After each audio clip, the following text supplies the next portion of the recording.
All right, welcome back to the final video in my PlayStation collection. This time, as you can see, given the format of everything, we're going back to, well, not going back, we're staying with the PS5, but we're doing the digital side of things. And this one should be fairly quick. Again, like I've said in many videos before, I try to go physical as best I can.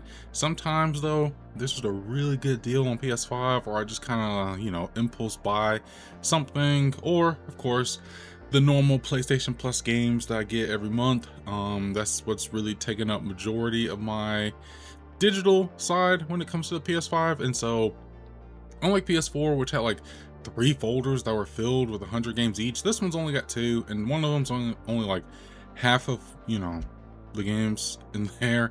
And then this, like, I was kind of going back and just double checking to make sure I don't have any games that I talked about in the PS4 digital side of things. And so not too many games compared to what I had with PS4, but still quite a few, over the years that I've had this PS5.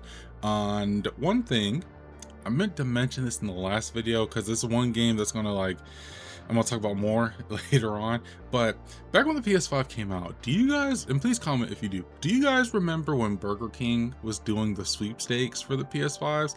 I vividly remember that. And as a person who had FOMO, like not getting the PS5 day one, I took advantage of that when I could. I remember at the time, I think you only had to spend $5 at Burger King, and I think they gave you like a code on the receipt or something, and you just use that code, and then you get like a little scratch off thing. You could scratch it, and if you won something, you won something. Most of the time though, you didn't win anything. And so obviously, like I said in the last video, I didn't win a PS5 that way, unfortunately, but I did win a game this way. And so I'll get to that later on in the video, because it's like in the S's and stuff. But yes, I did actually win something from that sweepstakes, which is kind of cool. You always see sweepstakes and you're like, does anyone actually win anything from these? I actually won something from a sweepstakes. And so that's gonna be very interesting to talk about later on. But not much to like kind of jump into here. This is the last video in the series. You kind of know how this stuff operates by now. And so, starting with the A's, we have 2 PlayStation Plus games. I'm getting way ahead of myself. A Plague Tale Innocence is the first game that we have here, a PlayStation Plus game. But unlike a trend here where I don't play PlayStation Plus games, I have played this one. I have finished this one. I have 11 hours in this. I have 19 out of the 36 trophies in this game. I think majority of them, if I had to guess, are story related, and then maybe like a few miscellaneous things here and there. But I really did like this game. I played it back in 2022.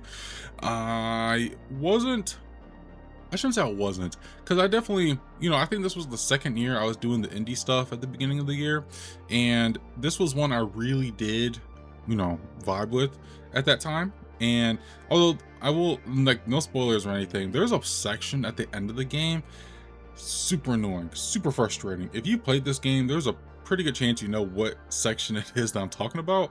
But aside from that though, this was a really fun game, a really like fun way of using mechanics with controlling rats and stuff. And then, like, I think this is like a really good narrative, although it's been a few years, so it's not like super sharp in my mind.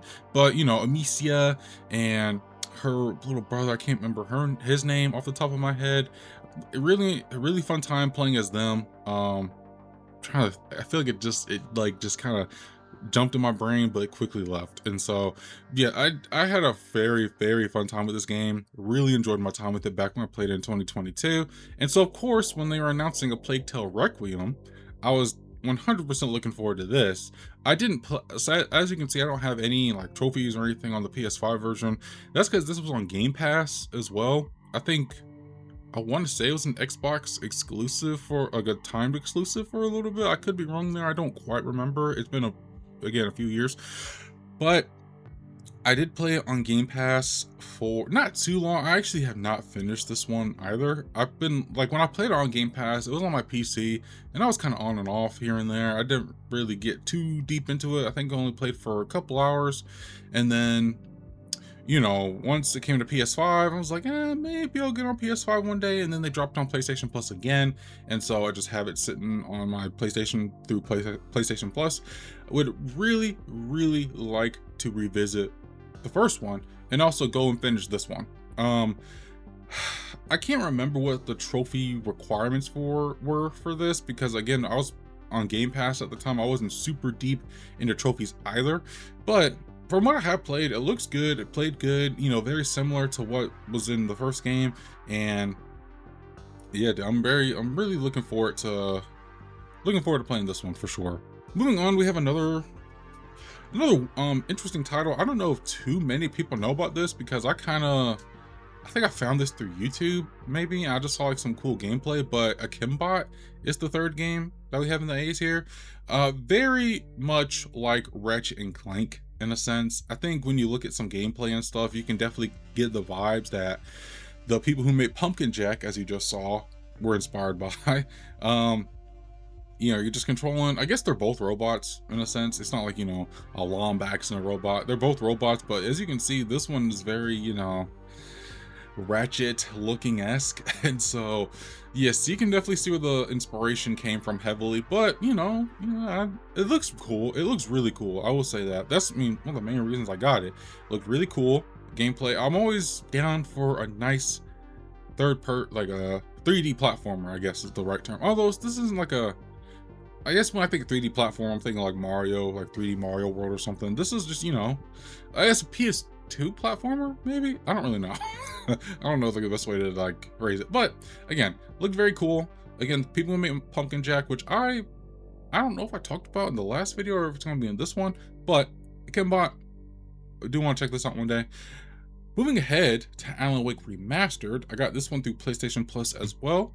I played for 17 hours, and I also got the Platinum for this one, although I did not do the DLC trophies. I really should come back and do DLC trophies for this at some point, but nevertheless, I did play in Platinum this back in 2023 when Alan Wake 2 was coming out. That was the main reason I played it here, because I did play it before. I played it on PC before, and this was, I think I mentioned this when I was talking about Control in one of the past videos, but Control was like my first Remedy game that I truly got invested in, and from that point on, I wanted to check out the other Remedy games, and then so I played Alan Wake on my PC soon after I built that, and then I cannot remember when they dropped this remaster. If I had to guess though, I'd probably guess like 2021, 2022, maybe one of those 2 years.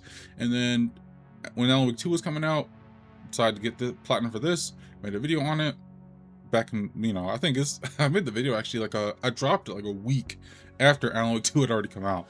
But anyway, I enjoyed my time. I love Alan Wake.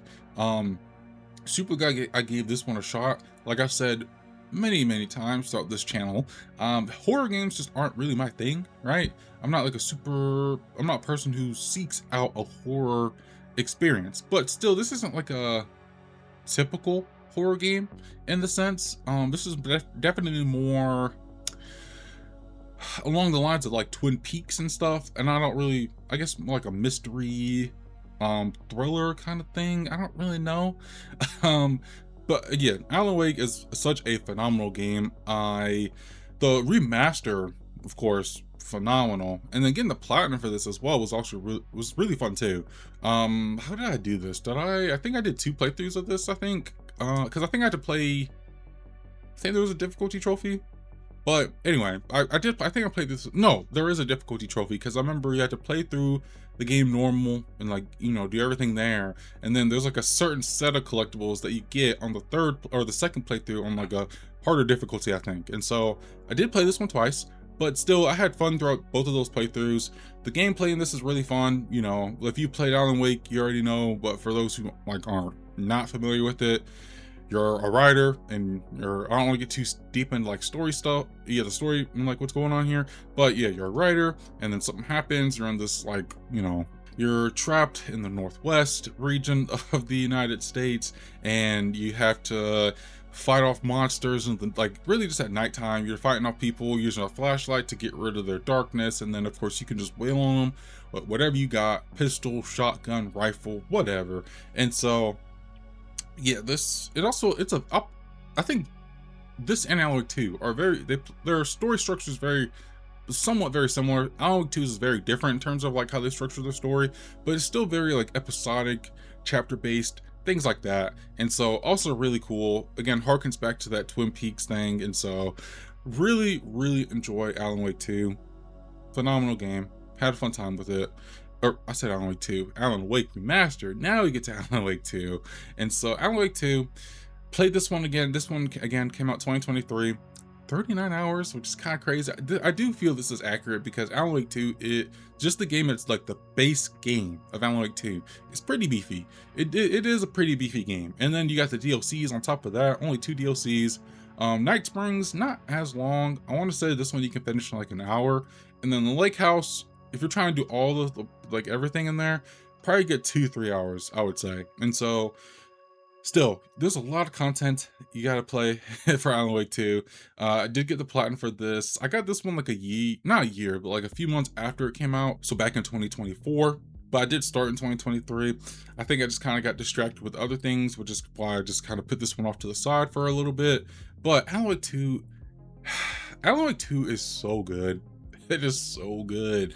I think because 2023 was a very stacked year for video games. And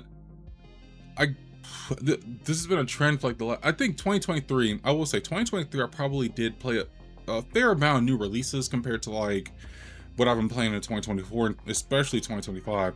But 2023, when I look at like some of my favorite games from that year, Star Wars Jedi Survivor is number 1. This is number 2, which is crazy because again, I'm not the biggest person when it comes to like horror stuff. But this one is so good because again, like it's following the story from Alan Wake, right?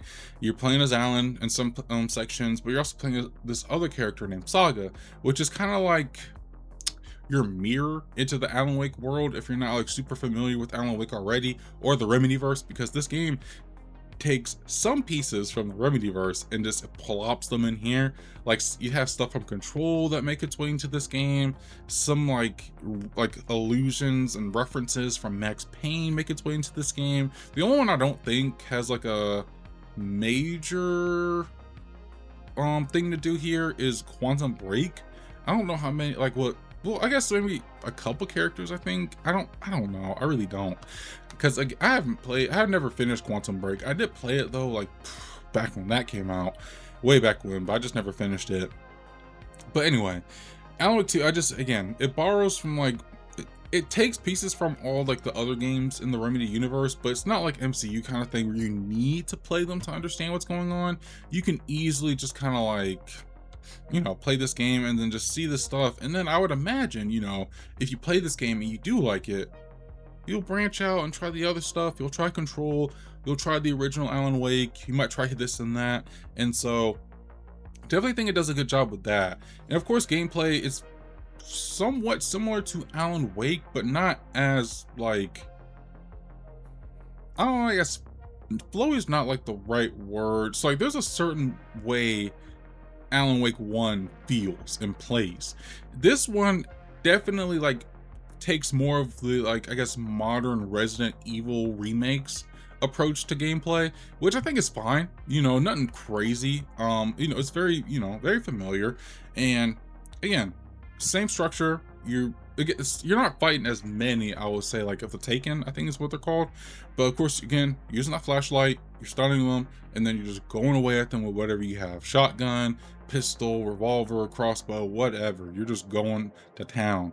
And so also, I also really like the structure in this one too, like I was just talking about previously, of how you're playing as Saga, right? I think you start as Saga in the game, and then at a certain point you play as Alan, right? But from there, you can kind of pick and choose how you want to take the story. You can either stick with Alan's story and just play through all that, or you can play through all Saga's story first and then play as Alan. The choice is really up to you. I remember when I played it, I think I was playing like a mix of both, so I would play one character one chapter, another character another chapter, and kind of just keep playing until some stuff with the story happened, and it just got to a point where I'm like, I want to see how this person's story plays out and then finish up this other person's story. And so from that point, yeah, Alan Wake 2, phenomenal game. I love this game so much. I could easily recommend this to anyone who likes horror games, of course. And the platinum, very beefy platinum list, 67 trophies, and nothing too crazy either. This one doesn't require multiple playthroughs like Alan Wake 1 does. Just make sure you know you're, because like it's in somewhat of an not open world, but I'll say open zones, open areas, right? And so there is collectibles, but again, once you kind of like, you know, get to a certain, there is a point of no return, but as long as you kind of like can do everything before that, you're pretty much set. You're all good for the platinum. And so, yeah, man, I like 2. Such a good game. Kind of gonna go rapid fire for a few of these because again, some are PlayStation Plus, others are just kind of games that I bought, you know, just because I had plans to get in the future. Aliens Dark Descent. I got this on PlayStation Plus. If I'm correct, so I often get this one and Fireteam Elite mixed up, but Dark Descent is like a not squad, but a strategy. Yes, I think strategy is like the best way to phrase it.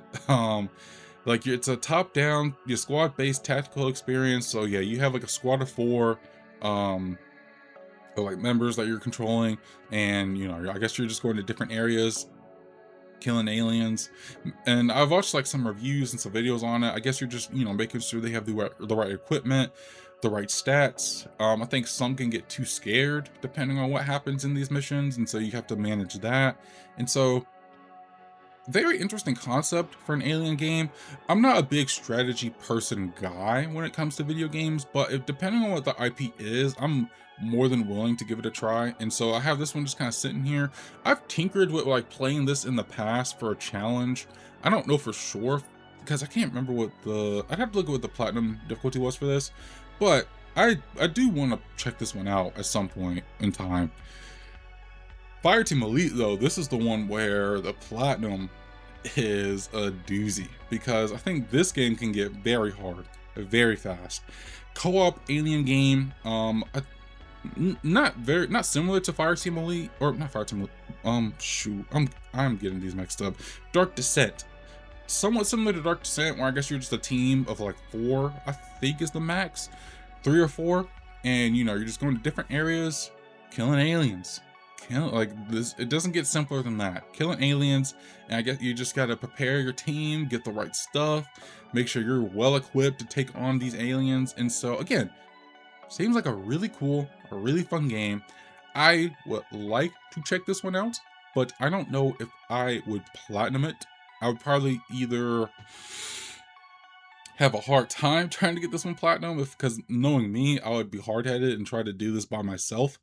But you know, maybe I'll man up, find me a group of people to play this with and make this easier on me. Who knows? We will see when it comes to Aliens Fireteam Elite. Alone in the Dark is another PlayStation Plus game that I picked up, but I was actually kind of intrigued when this one came out. This one came out March 20th of 2024, and it was really just the cast. David Harbour and Jodie Comer. I really like those 2 actors, and you know, I think when you have like actual actors, I don't want to say it like that, but let me rephrase it. When you have Hollywood actors making their way into video games, I think that kind of piques my interest a little bit, because it's kind of like 2 worlds kind of coming together in a way. And so once I saw these 2 were together in this game, I was kind of intrigued to see where this was going to go. I'd heard about Alone in the Dark in the past. I know there's like a PS3 360 version of Alone in the Dark that's like one of the worst rated games ever, I think. And that's kind of where my knowledge of Alone in the Dark is. I know there's like some older, I think PC versions of Alone in the Dark, but I'm not super familiar with those. I'm just familiar with the one that people like to bash on all the time. And so I feel because of that, Alone in the Dark kind of carries a certain like reputation with it, but still I was interested. I kept my eye out for it, and I saw it got very mixed reviews at the time. And this was when I was kind of deep into my trophy mindset when it came to videos. I kind of wanted to do this, but at the same time I knew people probably wouldn't be super interested in this, and so that's why I just never like sought to get it whenever it came out. And then of course they dropped it on PlayStation Plus at some point, and so Now that I'm kind of like branching out and like, trying to do some more different things, I might consider playing this in the future. Just I don't know how, I would approach it, but we'll see. I mean, based off the trailers, it looks pretty interesting what's going on here. Yeah, I mean, again, yeah, Jodie Comer, David Harbour, just like put those two in a game, and I'm gonna check it out. And so, yes, there's that. Anomaly Agent, I have seen the like box art for this whenever I'm like kind of cruising through the PlayStation store, and then I watched a YouTube video about this. I want to say back when did this come out? 2024. Yeah, I watched a video on this back at like the end of 2024, talking about some underrated games from that year. This was one of the games that was on that list, and so like the gameplay, I remember like box art was good, interesting. Gameplay was kind of interesting, and then once they talked about what the game was about, I'm like, I'll keep this on my radar. And so that's why we have Anomaly Agent, and so I'm gonna check that out at some point in the future. Moving on, we have Axiom Verge 2. Like I mentioned in the PS4 digital side of things, I have the first game, and then of course I also got this one. This was a PlayStation Plus game, and so just whenever I get around to playing Axiom Verge 1, I'll naturally move on to playing Axiom Verge 2. Moving on to the Bees very quickly, we have Back for Blood. I remember all the hubbub about this one when it dropped back when 2021.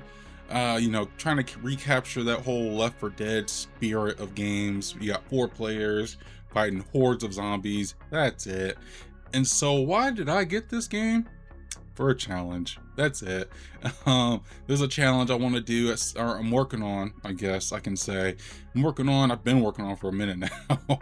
But this, I mean, sometimes though, I'm just really in for just, I'm trying to see if I can get to some gameplay here. Just down to just mindlessly shoot zombies, even if it's just by myself. Sometimes I just want that. Sometimes I just want like a good feeling first person shooter, and just based off some gameplay and stuff, that's what this kind of looks like.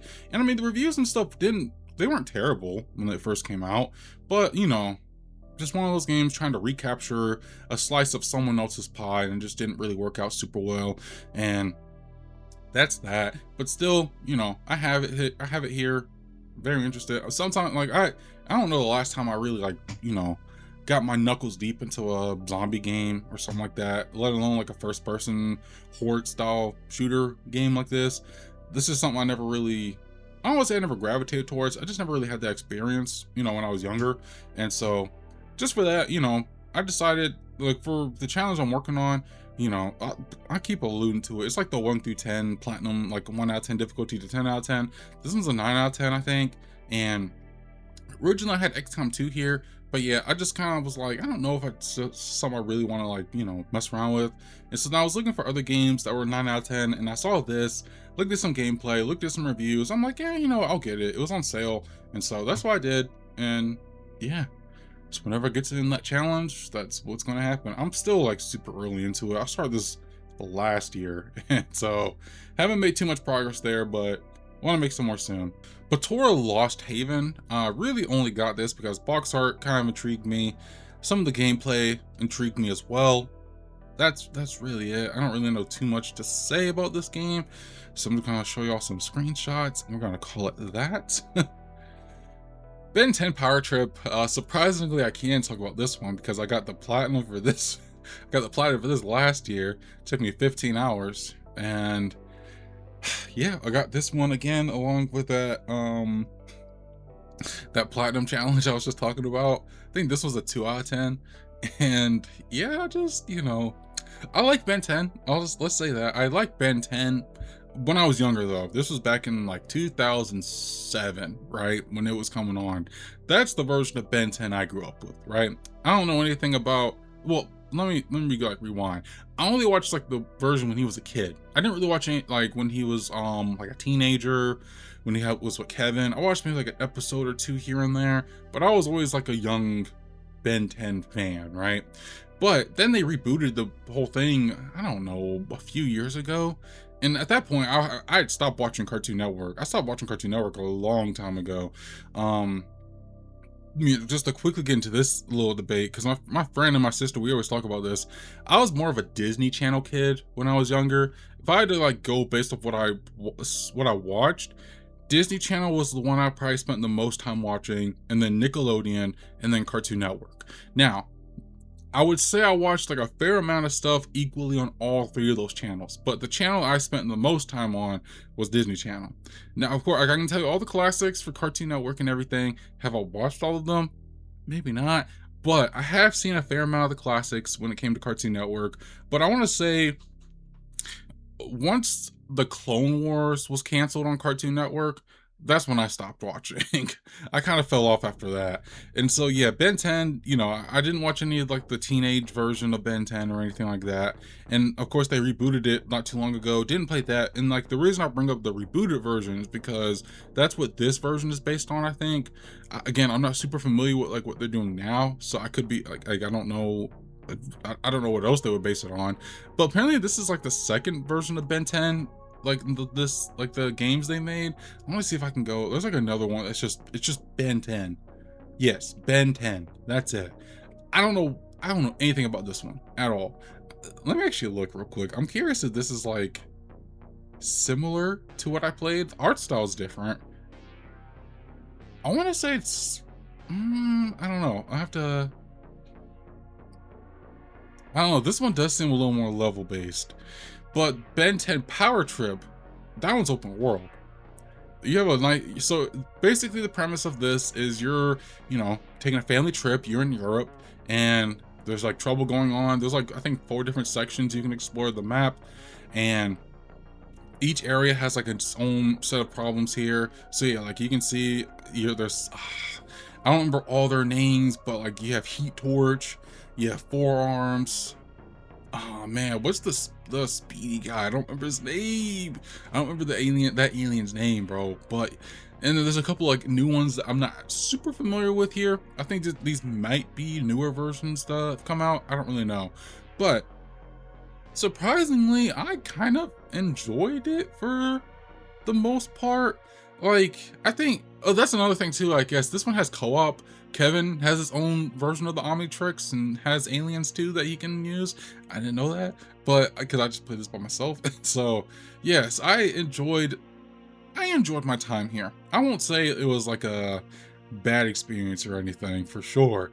It was definitely an interesting experience, I will say that. There are some, not bugs, but like there are just some quirks in this game that are kind of funny. And I mean, again, just the whole premise, like this idea of playing the different aliens though, like this is the kind of Ben 10 game I would have liked to have had as a kid. Just having an open world, having different aliens that you can use. That's what I would have had a fun time with this if I played this when I was a kid. And so again, not perfect game, very easy platinum.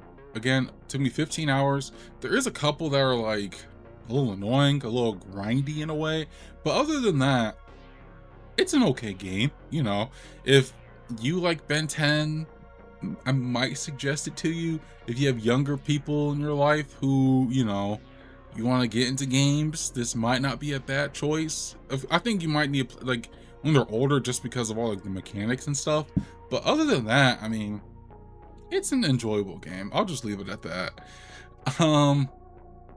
Just to quickly go on through these, Beyond a Steel Sky, epic cyber thriller. I think I saw some gameplay of this at some point. Actually, maybe, I don't know. This isn't really, dang, bro, what did I get myself into here? This doesn't look super familiar actually to me at all. Maybe I was thinking of another game, but hey, I got it now, so it's in my collection. We're gonna play at some point. It's here. There's no videos I can show you, but that's the dude I'm assuming you play as. I don't really know. It just looks very colorful. I don't remember that. I didn't get that vibe based off this, but anyway. Oh, this came out in 2021. Yeah, I'm definitely thinking of something else then. So yeah, there's that.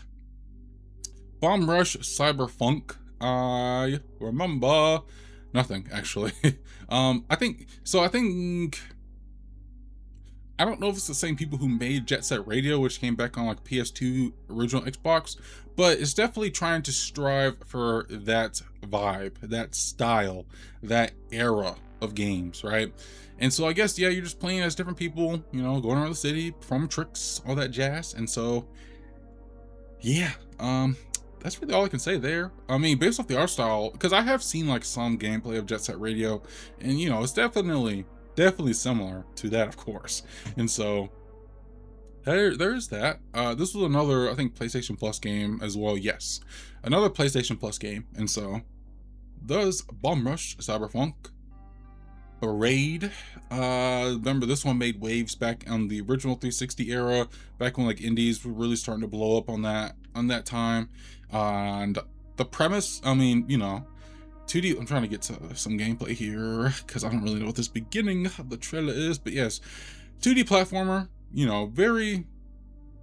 I was gonna say like Mario-esque because I've seen some gameplay and like the way he kind of navigate things is very similar to Mario. Like you're just bouncing on dudes' heads and stuff to like kill them and all that. But I think the biggest thing that sets this game apart is the time like rewind feature mechanic. And you know, right now we're just looking at like the differences between when this came out 2008 versus 2024. But that's like I guess that's the biggest like thing to set it apart is the whole time rewind thing. And so, you know, there's that. Again, I just not really too much I can really say here. Apparently there's like a big twist at the end for this, but I don't know what that twist is. And so I don't want to know either until I play it, which actually I might try and check this one out pretty soon. If the platinum isn't terrible, I might try and check this one out pretty soon. Brotato. So I played this one back in November, actually. Played this one in November, played for 38 hours. And this was actually over the course of like just a week straight. Because, you know, stuff's going on in my life. I had to take a week off of work and I just wanted something to play where I didn't have to think too hard about, right? I can just throw something on, kind of turn my brain off in a sense, and like have a podcast playing off to the side and just like kind of vibe, because that's really what I needed at the time, was to just vibe. And Brotato was that game. Brotato was the game that I played. I think at the same time I was trying to finish up Vampire Survivors DLC, but I kind of like, actually no, I didn't start that yet. I played this first, and so I guess that's really kind of what sparked me to get back into Vampire Survivors, which I'm gonna talk about later. But anyway, yes, Brotato, very, if you played Vampire Survivors, even if you played this, very similar to Vampire Survivors. You know, top down 2D, you're controlling someone on a flat plane, you're going around the map killing aliens. You're Potato, first of all, you're Potato, and you have different weapons, as you can see, just fighting aliens. And so the thing that sets this one apart from other roguelikes, this one I can say is more of a roguelike, because you're not really carrying any permanent upgrades or anything like that. You're just unlocking stuff. And so what sets this one apart though is that it's very build focused, right? The different potatoes have different stats that set them apart from different potatoes, right? This isn't like a Vampire Survivor situation where the main difference there is that, you know, different characters, yes, have different weapons and abilities, but you can generally upgrade them the same, right? Once you find a set of like weapons and passives that you really like, you can kind of just keep rolling with that no matter which character you're playing as. This one, you have to build around that character. You have to use different abilities, different weapons, things like that to suit that character's like abilities and stuff. There are so many characters in Brotato you can play as, and that's just the base game too. I also got the DLC for this as well, and there's a ton of characters that you got to learn as well. So I think because I got both the DLCs, these are just straight up win a run with different characters, right? 13 here, and then this is co-op, but still 3 here, right? And so I would say that's probably half of this list too. It's just win a run with different characters. Of course, you get stuff for, you know, the general stuff you would do in a roguelike, kill enemies, collect materials, do this, do that, reach certain things with different abilities and whatnot. But from there, it's just win a run. Let's see, I'm trying to get down. Well, maybe more than half was a little like, that's a little too much. Maybe probably like a third of the trophy list, I would say. It's just win a run with each of these characters, right? And so it took me a solid minute to really understand what I was doing in Brotato, but once it clicked, and I was off, right? I was on it. And so definitely one of the more, I would say it's definitely one of the more challenging roguelikes to play, but a very interesting one to play. I had a fun time with this one, and it really got me through a tough time too. So there's also that. Next up is Bug Snacks. This is one of the first PlayStation Plus games to drop on the PS5, and I remember luckily PlayStation was very nice with this. Was I had the PlayStation app at the time, and I just remember I could redeem games even if I didn't have the console. I could still redeem them on the PlayStation, the PlayStation Store on the app, and I would just have it whenever I did eventually get a PS5. And so that's how I had this. I was able to redeem it when it first came out, and then just kind of hold on to it since. Now I haven't played too much of it since I got my PS5. I only played for 57 minutes, and I only have 2 out of the 31 trophies in this game. Actually 28. There's some DLC, and that brings 3 additional trophies as well. But still, I've tried playing the beginning of this. I think I've probably done it twice by now. I don't know what it is. I don't know what's really what's been holding me back from getting super into it, but I'm definitely going to try to make an effort to play this, at some point sooner rather than later. I don't really know, again, just based off the hour I played years ago, I can't really tell you what the premise of this game is, but I mean, I have it here. Pretty sure it's easy platinum, so just got to give it a shot at some point. Carrion, moving on to the Seas. Carrion is a game that has been out for a very long time, actually. I don't remember when the PS4 version dropped, but I think let me actually say. PS4 version dropped in 2021. PS5 version dropped in 2023. And so, Carrion is a game I had seen gameplay of here and there. Basically, you're just controlling this giant alien blob. This is let me see if I can find a gameplay trailer. I think this might be it. You are a giant, first of all, the game's in 2D, which is very nice. Sets it apart very well. But you're a giant alien blob in a facility, and you are basically going around eating humans and I guess trying to escape the facility. But it's very Metroidvania in a way, because as you play the game, you want new abilities that allow you to access different areas of the map. And I think that's where that's where it really sets itself apart, makes it unique in a way, because again, going around and eating humans and everything, that's already a novel idea. That sounds kind of weird, but going around as a giant blob, like an alien, right? And just going around eating humans and stuff, right? Very novel concept, or not you know what I mean. It's just a very interesting concept for a game already, but adding the whole Metroidvania angle to it made it very unique to me. And so I thought that was really cool. I thought the gameplay loop was pretty solid. Not a super long game either. I think I finished this one in a week or so. And so I had a fun time with this. I really enjoyed my time at Carrion. And if you can get it while it's on sale, I would definitely recommend it. It only took me 6 hours. Platinum is very easy, a very enjoyable one as well. And so I could easily recommend Carrion to anyone. Chorus is another game that I've played and I've platinumed. I platinumed this one last year. I got this one for a challenge, the 1 through 10 challenge I was talking about, and I actually got this one on a whim.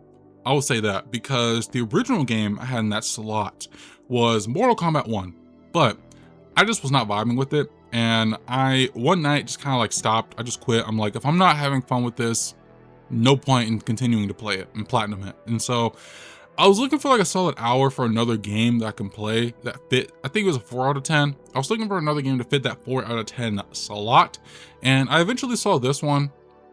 It was on sale. I think it was $5, and I got it.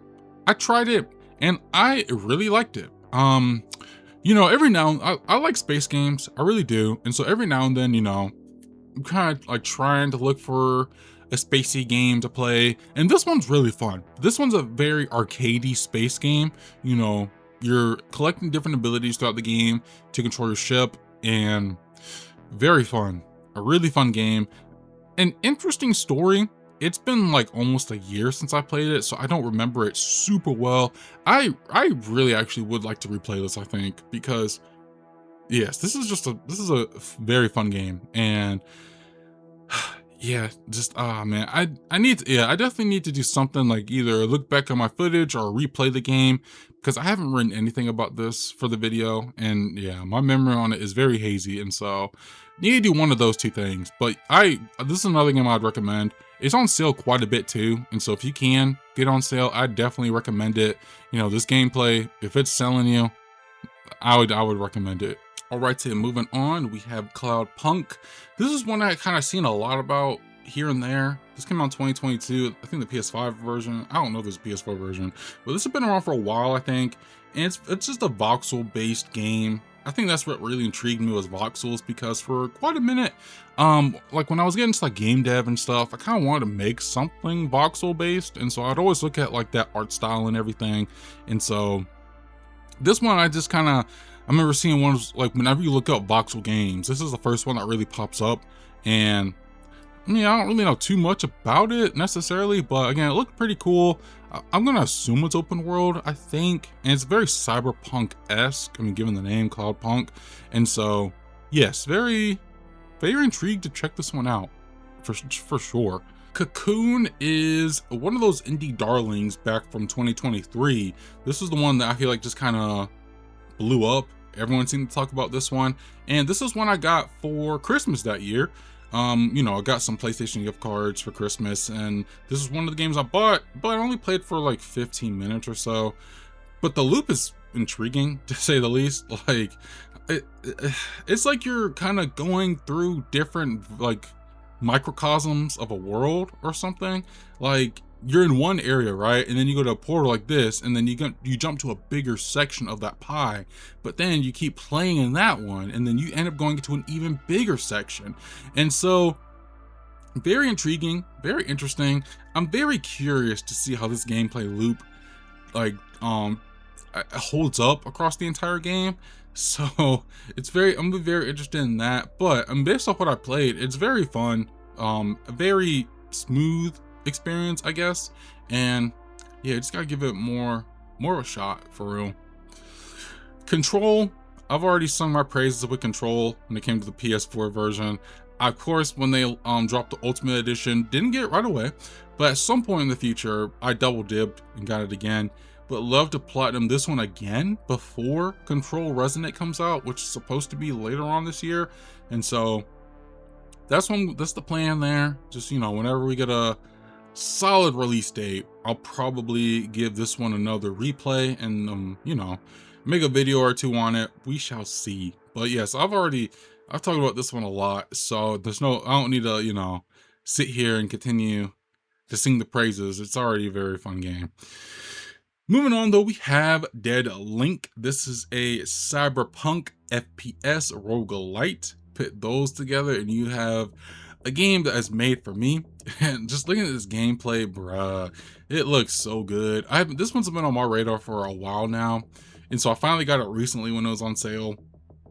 And amongst like the few roguelikes and roguelites that I do have on here, I definitely need to make time for this one because I think out of all of them, first of all, I've been trying to look for a first person one for quite a while now, just kind of trying to like not burn myself out on the whole 2D top down roguelike and roguelite. This is one like a first person one that I want. This one along with RoboQuest, and there's another one that I've had my eye on for a minute now as well. But yes, the gameplay in this one just looks so good, man. It looks so good. And so yeah, at some point I'm about to download it right now actually, just so I can have it. Go ahead and download this bad boy because yeah, I want to play this one. I want to play it real bad. Deliver Us the Moon. I talked about Deliver Us Mars last time. I think this one came either before or after it. I cannot quite remember, but of course, just had to get it because, you know, I got both of them now, and so just whenever I get to whichever one came first, then the other one's gonna follow. So there's that. Destruction All Stars. I don't think you can play this one anymore. I tried to look this one up because I'll say, so as I was going through like the last couple videos now, Looking at the amount of PlayStation Plus games that I have in my library that I haven't played, I think it'd be kind of cool to do a series where I kind of go through and just play all the PlayStation Plus games that I have sitting in here. And so this was one of them. I remember this one making its way, like its waves back in 2021, but I guess the reviews and stuff just weren't that great. And I'm guessing the player base just didn't stick around because if I'm correct, I think the server shut down in 2022, I think. And so this one's just kind of sitting here in my library now. I don't know if there was an offline mode for this. I guess I'd have to look, but I don't even think you can get the platinum just because, again, I'm assuming there's online trophies, and since the servers are shut down, you can't get those online trophies. And so yeah, I didn't have a PS5 at the time, so I didn't know what all like the hubbub was about with this one. My only like exposure to it was like different podcasts and whatever I was listening to at the time, just talking about this game and kind of like giving their takes on it. And so I think I just remember the biggest thing I remember hearing around this time was they want Twisted Metal. And so, because this is very Twisted Metal-esque, and I don't know who's the studio. I don't know if it would tell me the studio that made this, but I would assume, I don't know. I don't want to make assumptions. And so, yeah, just kind of have it sitting here, but I don't think I can play it at all. And so that's that. Epic Mickey, Disney Epic Mickey Rebrushed. This one just came out this month as I'm recording this on PlayStation Plus. And I remember seeing stuff about Epic Mickey way back when this was a PS3 game. This one and the second one I remember seeing stuff about. And I don't know, I never, I was into Disney. That sounds kind of weird, into Disney. I was a Disney kid again, as I say. I'm not like a hardcore like Mickey Mouse Disney person. Like, I'm not that kind of Disney person. But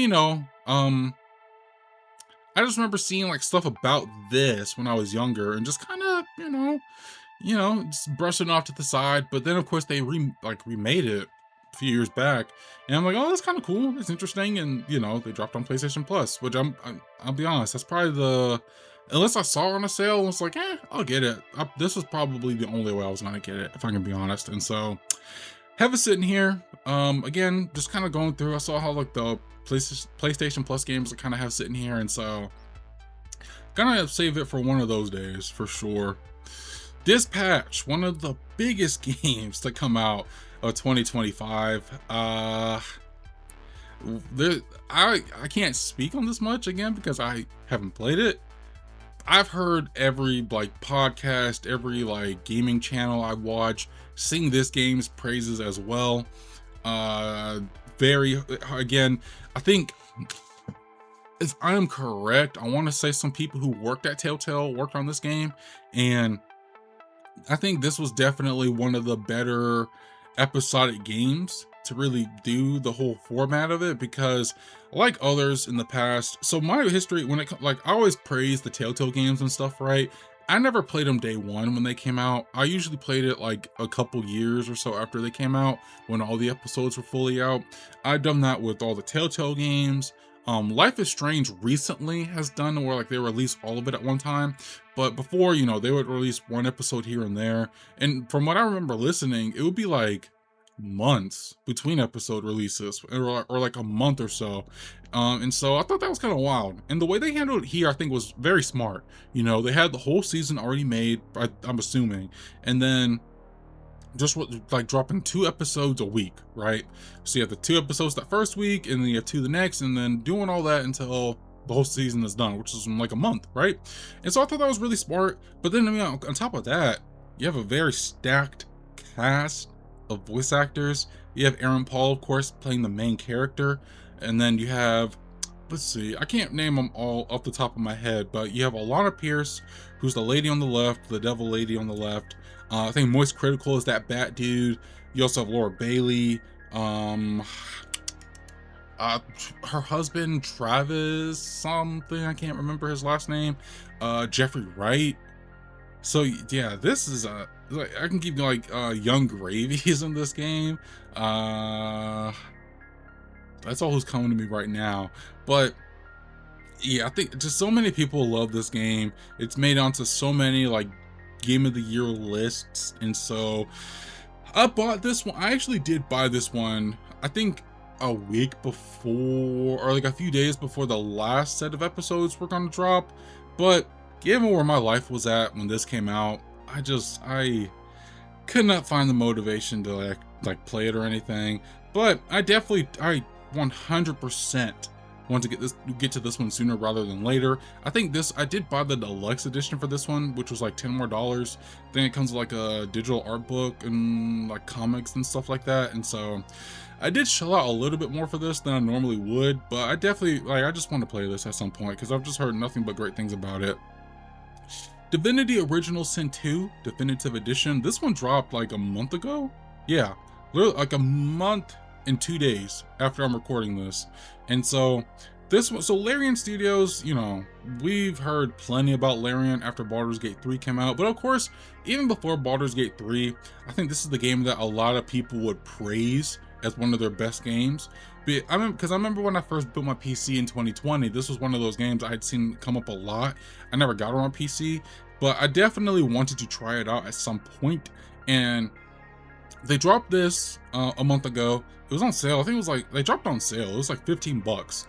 And so that's why I got it. I just figured I would get it on PlayStation. And so I do have the first one on my wish list, but we'll see if it ever goes on sale or anything like that. Cause I do think it's full price, like 60 bucks, but we'll see. Definitely want to check these games out.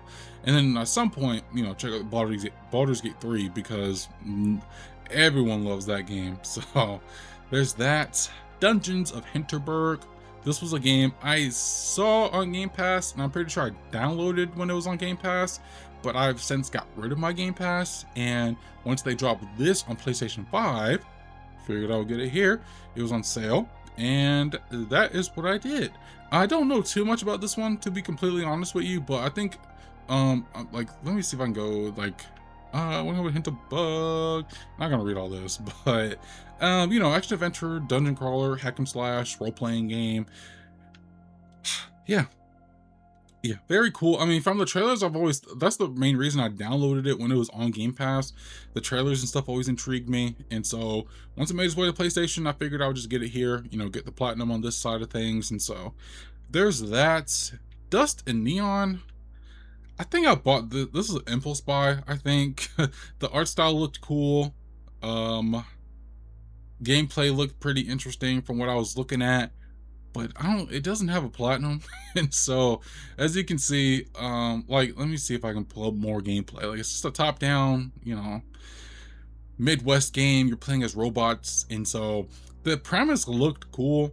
The screenshots and the gameplay looked cool, but you can see I played for 0 minutes. I started this up, checked if there's a platinum, immediately stopped when I saw it didn't. And so there's that. But I'm gonna right that wrong. I'm gonna try it at some point and see what I can get myself into here.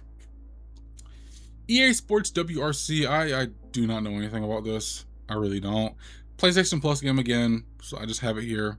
That's really all I can say there.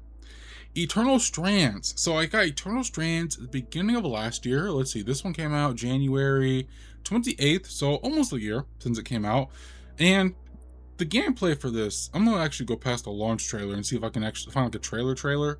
The gameplay in this is what really sold me in the beginning. Specifically when you're fighting these giant, I think they're called arcs, if I remember correctly. You're fighting these arcs. See, I never did. Hold on, bro. Let's go back, because I never did that. And so, okay.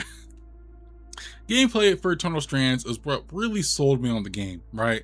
And so I remember beginning of last year, because you can just fight these giant guys. You have elements, right? Look at this. You can hold this stuff down. You can grab things they throw at you and throw it back.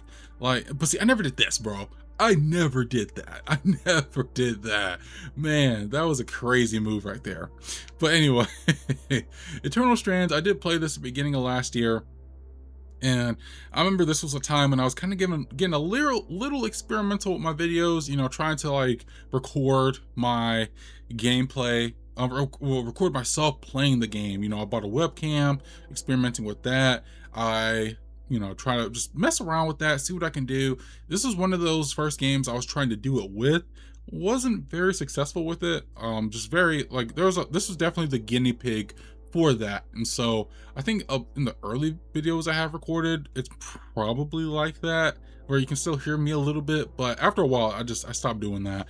But anyway, getting into the game itself, I kind of enjoyed it. There were some moments in this I enjoyed, but for the most part, this is a game, if I wasn't hardcore into like the trophies at the time, I've since kind of shifted my mindset about it. But if I wasn't like, I need to get the platinum for this, I could see myself dropping this very early. After a while, the general gameplay of it just wasn't very fun to me. It was very repetitive after a while. Even after you get different weapons and different abilities and stuff, it was just very repetitive. And then the story just wasn't really doing anything for me. Exploring though, that was fun. I think that was one of the game's saving graces for me, was exploring. Fighting these arcs was another saving grace for me. I did enjoy, like, being able to climb them, use my different powers to kind of slow them down and stuff like that was very fun. But aside from that, I just wasn't really vibing with this game as much as I wanted to. And yeah, I've I'm currently working on like an indie video, right? And this is one of the games I have in there. And I try my best to be like as objective as I can with it. But of course, like if I didn't enjoy the game as much, figured out just like I should, mention that throughout the video, that part of the video. And so that's where I am with Eternal Strands. I know there are some people who love this game, and more power to you. I wish I was one of those people that did, but yeah, at the end of the day, I wasn't really vibing with this one as much. And if I played this now, like if this came out this year and I was playing it, I could definitely like say like with that same like I'm playing, I'm not really vibing with it. I could definitely see myself dropping it instead of like trudging my way through the platinum, because it took me 38 hours. Yeah, no, I wouldn't do that again, to be honest. It took me like almost a month to get the platinum. I was just, yeah, at this point I was kind of done. And so that's Eternal Strands. Evil West got for PlayStation Plus. I did play for an hour or so, but not to a point where I can get like a trophy or anything. I was kind of like, it was a Friday night. I was trying to look for something to play, and this is just one game I had sitting here, and I messed around with it for a little bit, but just not the game, not necessarily that the game wasn't doing it for me. I just wasn't like I just wasn't really feeling like gaming at the time, I guess, that day, maybe. And so I just kind of played for an hour, just kind of moved on. But I mean, a lot of people love this game, and I'm very curious to see why that is. And so yeah, just the game again. What I have played, the gameplay seems fun. The game itself seems very campy, which is also pretty, unique in a way as well. And so, yeah, just need to find some time to dedicate to this one, definitely.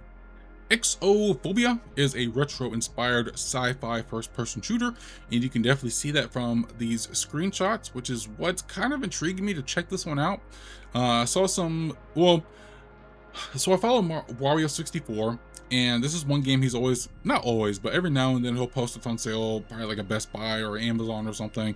And usually when I see a game on like he posts and it looks interesting to me, I'll check it out. This is one of those games that he posted, I saw, checked it out. Screenshots of the game looked interesting. I looked at some gameplay on YouTube, also seemed pretty interesting, and so I figured I would give it a shot, and we have it here. And so definitely gonna check it out at some point. Moving away from the E's, we're just kind of cruising along here. Final Fantasy VII Remake. I did buy this one digitally. If I had known better, I would have waited and did physical, but nevertheless, so many people love Final Fantasy VII, and I am trying to figure out why that is.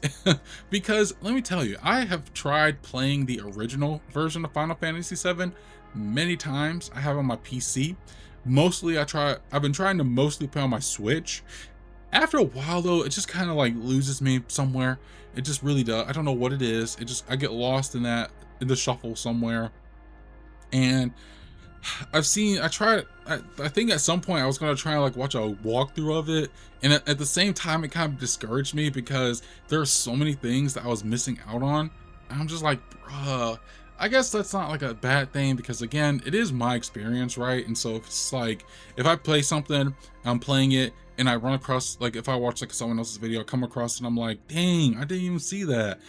I guess that really shouldn't be too much of a bad thing, but at the time I'm like, dang, I'm not exploring this game to its full potential, right? That's how I was thinking about it. And so yeah, I've heard so like a lot of people just absolutely adore Final Fantasy 7.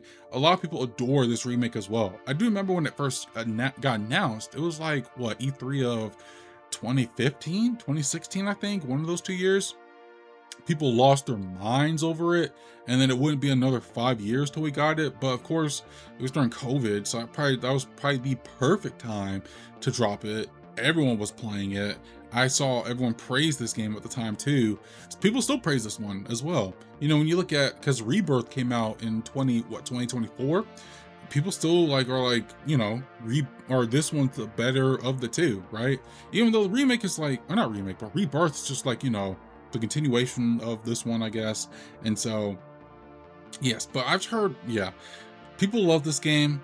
And of course I bought it because I wanted to see what all the like the stuff was about. But of course then, right, because I was like, can I play this without playing the original? So many people say this isn't technically a remake of the original Final Fantasy 7. It's more of like a somewhat sequel to it. I'm like, what does that even mean? Like, so if there are any Final Fantasy 7 experts watching this video, can I play this game without playing the original? Now, don't get me wrong, at some point in my lifetime, I would love to try and check out and finally see what it is about the original Final Fantasy 7 that everyone loves. But for now, can I just get away and play this one without knowing anything, without knowing much about the original? I played, I'm not going to get into spoilers, but I've played a very good chunk of the beginning of Final Fantasy 7. That's all I will say. And so, yeah, I just need to know. I just need to know if I can play this one, because I really do want to. I want to see what all the hype is, man. That's all. I just want to see.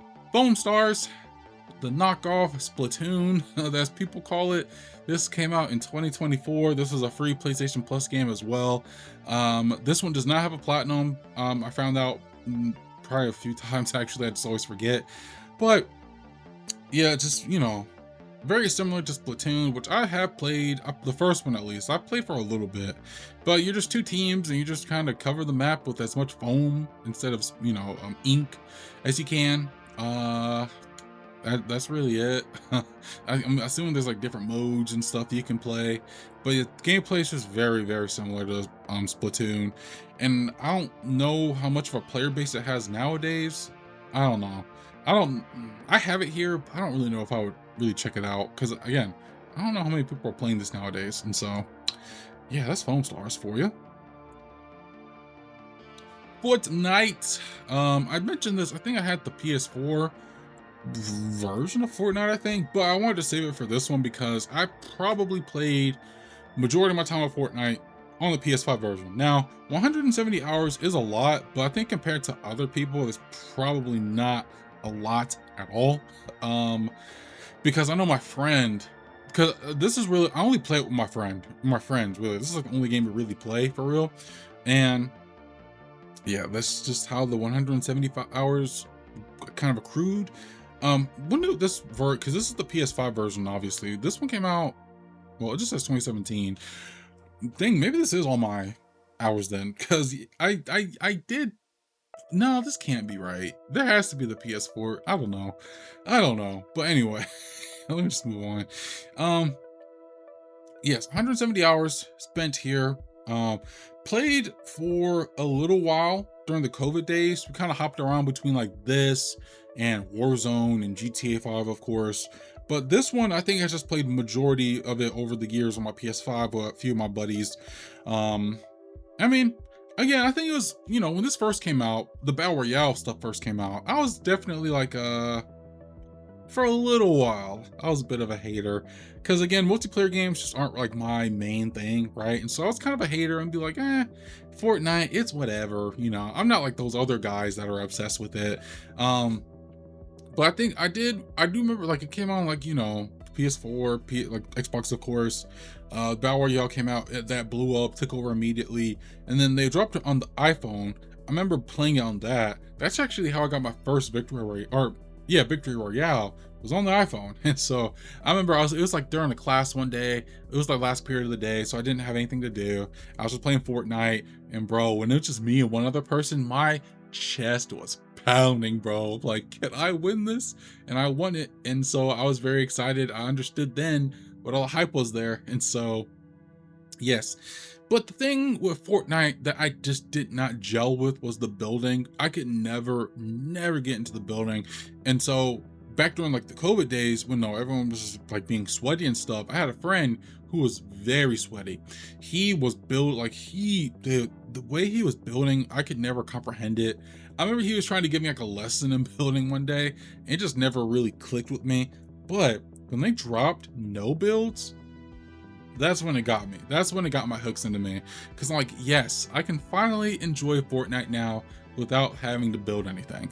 And so I actually want to jump into the game just because like we're looking at the South Park. That's the current season that we're on right now. This is the only game I'm probably gonna do this for because I just have it readily installed on here. Yes, as you can see, I'm playing Ben Grimm from the recent Fantastic Four games, but my skin library is very extensive here. I'm not super crazy with skins, right? I'm not like always shelling out money, but if there's a skin that I am intrigued with, I will 100% check this one out. I have the Vans on. Let me take those off real quick. I also have purchased shoes as well. I have the Vans. I love these Vans. I like the high tops. So I got the Vans. I got the Star Wars Crocs, which are, they're okay. I'm not the biggest fan of them looking back, but hey, impulse buy, like I always say. Air Jordan 10 retros. I got this as a joke because I remember one night I was explaining to my dad how like me and my sister were doing this, but like we were explaining how the whole Fortnite economy works. And I remember these shoes came up and my dad was like, hey, I just bought those shoes. I'm like, you know what? I'm buying them too. And so I bought them in the game, which I thought was kind of funny. But anyway, going into my skins just like really quick. We have Ben Grimm, Spartan from Halo. I think this was a battle pass item. Got Superman. I'm just gonna go over the ones I bought. But yeah, Superman. Let's see, I think Darth Jar Jar. I had to buy him, but I had to like level up in the battle pass. So there's that. I think this was that was battle pass. My friend got me this one. He also got me Ben Grimm too, by the way. Should probably mention that. But yes, he bought me this one. So I got Mace Windu. We have Paul Atreides from Dune, of course. So V from Cyberpunk. When they dropped the Cyberpunk stuff, I bought the whole thing for that. And so got V, and we also got Johnny Silverhand. We have Jack Sparrow. Bought him after, I fell in love with the Pirate series. We have Donatello. This is the only turtle of the 4 that I have, but I would like to like buy the whole, the whole roster of the turtles. This is the one I don't know. One thing about turtles, I think Donatello is the one I kind of gravitate towards, in my opinion. So there's that.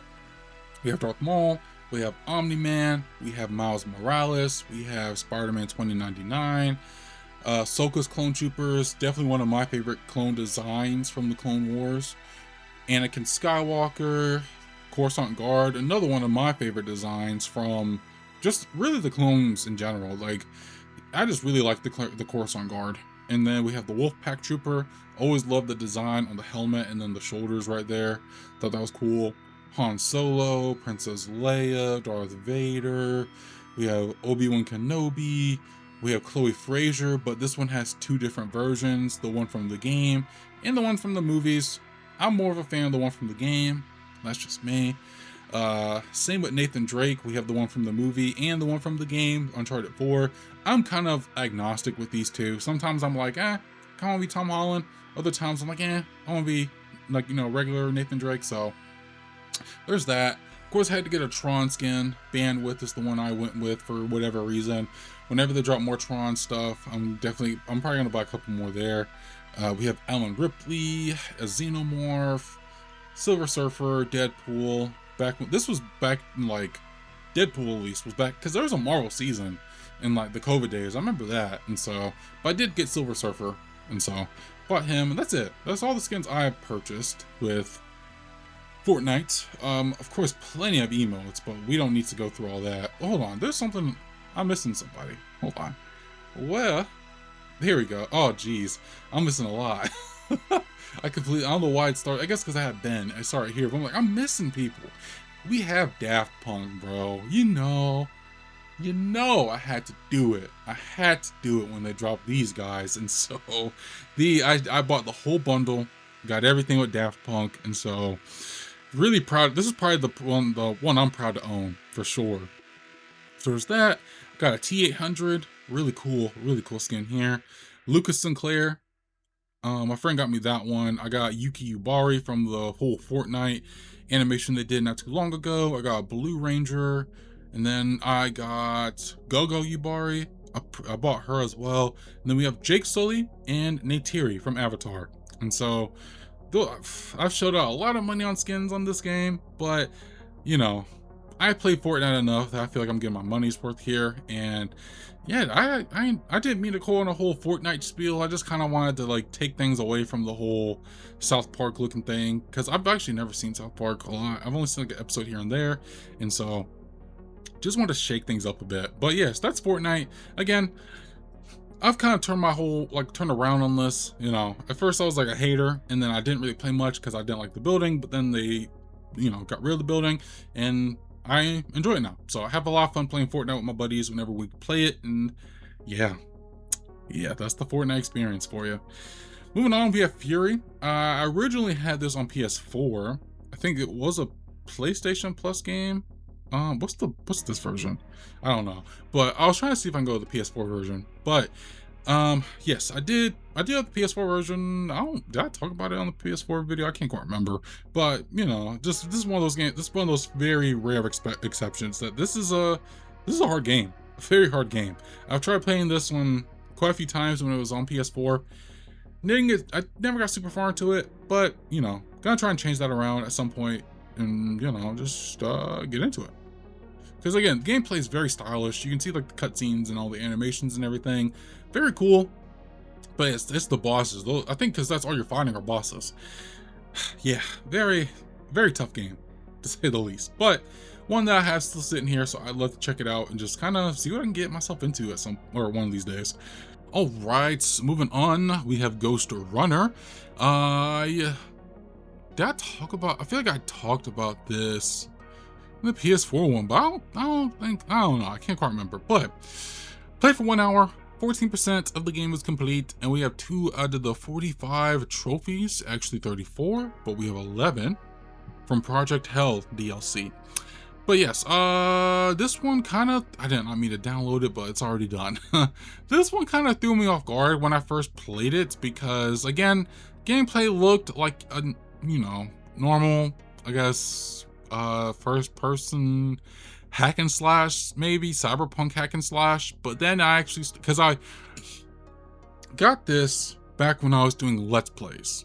That was like my original thing with YouTube, was Let's Plays. The channel isn't there anymore, so you can't go find it or anything like that. But yes, Let's Plays were my original thing. And this was one game that I remember like looking interesting, and I'm like, ooh, this is gonna be exciting to play on the channel. And so I got it, I pre-ordered it on my PC, got it, played it day one, and I was completely thrown off with what I was getting myself into.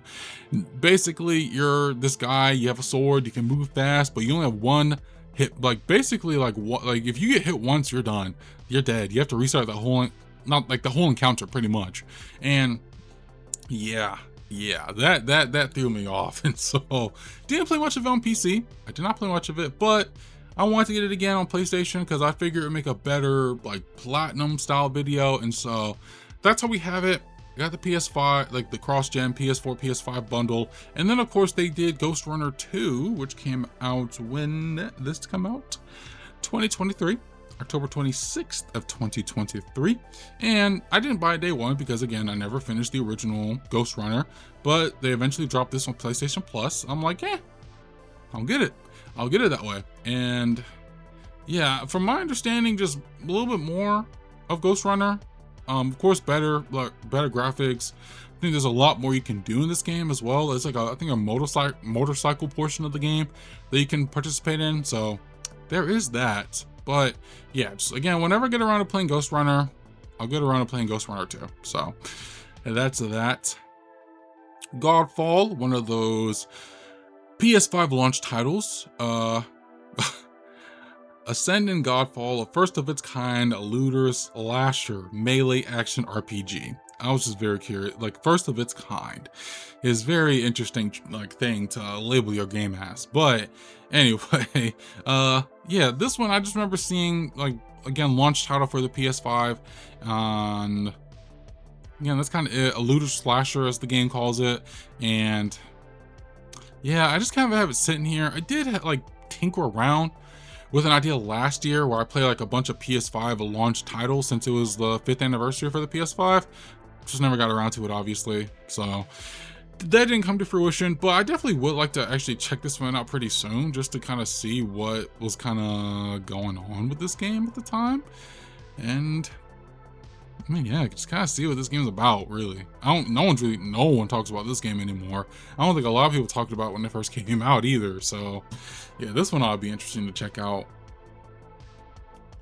Gotham Knights. We can talk about Gotham Knights. Played this one back in the beginning of 2024. 48 hours spent in this game. 62 trophies unlocked in this game. 49 are in the base game. And then we have 7 in the Heroic Assault DLC and 6 in the Kelvin Incident DLC. And so Gotham Knights, I enjoyed this game. I actually did. I am probably one of the rare few out there that enjoyed this game as much as I did. Surprised I didn't get like a lot of, I shouldn't say surprised, but you know, when I made that platinum video, it did pretty good. And you know, I got a fair amount of comments saying, oh, I also enjoyed this game too. You know, I thought it was pretty good. I think with me, it was just place and time. Place and time, because let's see, I started my new job. I was like almost a year into it. I would say probably like a good 7-8 months into that new job. And again, beginning of the new year, it was 2024. I think because again, the channel had started to like gain a little motion with the videos. Once I like started focusing on the platinum videos, the channel started to gain some traction. And so I was very excited for what I could get myself into that year when it came to games, right? And so I remember the first day of the year, I was just hopping around a bunch of different games, seeing what gelled, what clicked. This is one of those games that kind of clicked. And so played it for a little bit, and then again, like I mentioned this, I have like a top 10 games or like my top 10 platinums of 2024 where I mentioned this, but time and place. Like I was in a routine back when I was playing this game, right? I would get up, go to work, do my job, come like go to the gym, go work out, come home, spend some time with family, eat dinner, play this game the rest of the night. That's all I did, right? That's how I spent my time playing this. And I did that for like a solid 2-3 weeks, maybe, doing that. And I think just the whole, like, again, the structure of how my life was and the structure of this game really kind of like went hand in hand, right? And so for that reason, it really helps like for me to enjoy this game more than if, let's say, I played this, I don't know, the mix of the chaos that was my life last year before that, for like most of that year. And so yeah, again, I just very much contribute this to like right place, right time when I played this. And yeah, man, I know a lot of people don't like this game, which is understandable. You know, I think if this, I mean, I can say this is better than Suicide Squad in my opinion. You know, this one doesn't have any ties directly to the Arkham verse, which makes, I mean, I think that's fine. I think it's nice to kind of like set itself apart. And you know, the whole looter style of game kind of works for me in some cases. It just depends on what the game is, right? And granted, I don't think this one like was perfect, of course. I've made that clear like many times. This isn't like a perfect game or anything like that, but it's a fine game. It's a good, I'd say it's borderline good. Nowhere near great, but borderline good. You know, I had fun with this. I really did. And the DLC, like, okay, you know, nothing crazy. I do think it's kind of annoying after a while. Like, I had to change the difficulty all the way down to like the easiest one to get past one of them, because it's very co-op focused. And if I played this with like a buddy, like it's probably recommended to, I probably would have had a lot more fun. But yeah, the DLC, one of the which one was it? Was it the Heroic Assault ones? Hold on. No, no, it was this one. Yeah, Kelvin Incident. I did not like this one at all. This one was very, very frustrating to get through. But once I got done with this, the Heroic Assault ones, I finished this in like 10, yeah, like 20 minutes max. Because it's just going back through the bosses.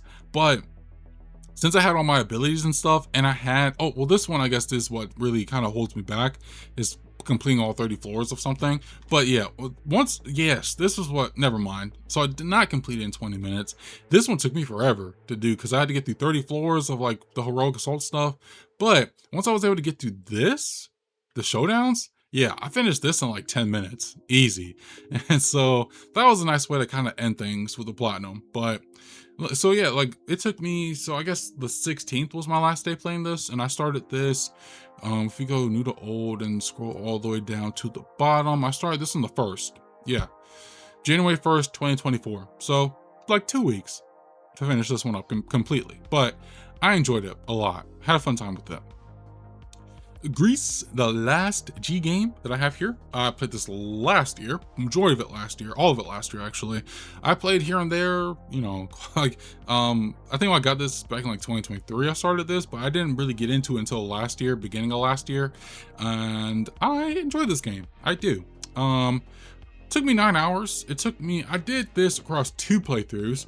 I easily could have done this in 1, but I just wanted to kind of vibe and like mess around with the game first and then go back and do all the cleanup and stuff during my 2nd playthrough. But basically, you know, you're this girl, Greece, you've gone through like a traumatic experience, you lose your voice, and you're just kind of going around different worlds, you unlock different abilities, meet new people, and I mean, yeah, that's kind of, that is that. Don't want to get too deep into like the story stuff because I don't want to spoil anything if anyone wants to check this one out. But really, I had a interesting time with this. Very solid game, very interesting game, with a very interesting message, I guess to say. I think a lot of people, I remember when I finished this game doing some research, a lot of people were like, this is a very artsy game, you know, like the Oscar bait of video games and stuff, because I guess this one, people are like, oh, this is really just trying to like get awards and stuff. I don't think it's that shallow. I mean, it's a valid opinion if you think that way. I'm not gonna like argue with that or anything. But me personally, I thought it was a more nuanced than that, I think. And so that's Greece. Harmony, the fall of the, I'm just gonna say Harmony.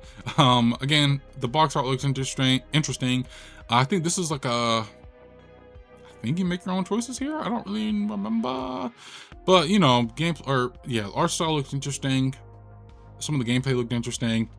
That's the main reason I got it. Harry Potter Quidditch Champions, PlayStation Plus game. Again, I'm a very casual Harry Potter person, but you know, playing Quidditch seems like a very interesting idea, but I don't think a lot of people really talked about this one for whatever reason, but I have it sitting here. So at some point I'd like to check it out. I'm pretty sure this is a, if I had to guess, the multiplayer list, or not the multiplayer, the trophy list is probably majority multiplayer.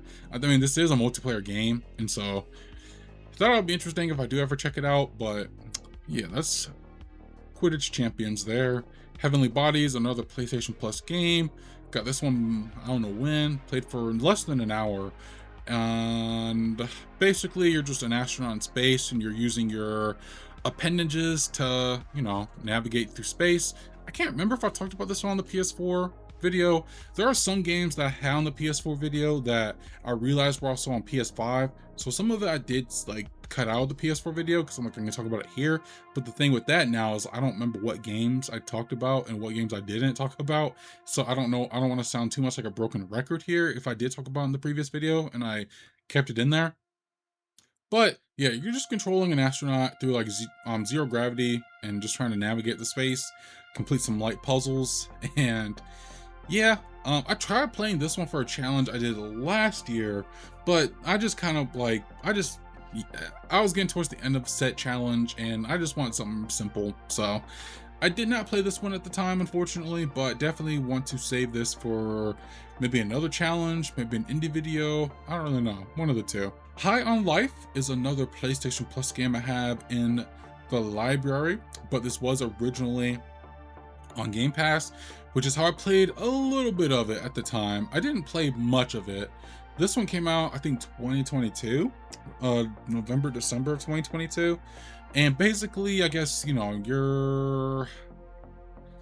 I think you are an alien, I think, but of course you have this gun that talks to you, and or a gun that talks to you, and I think it's the original voice actor for Rick from Rick and Morty before all that stuff went down.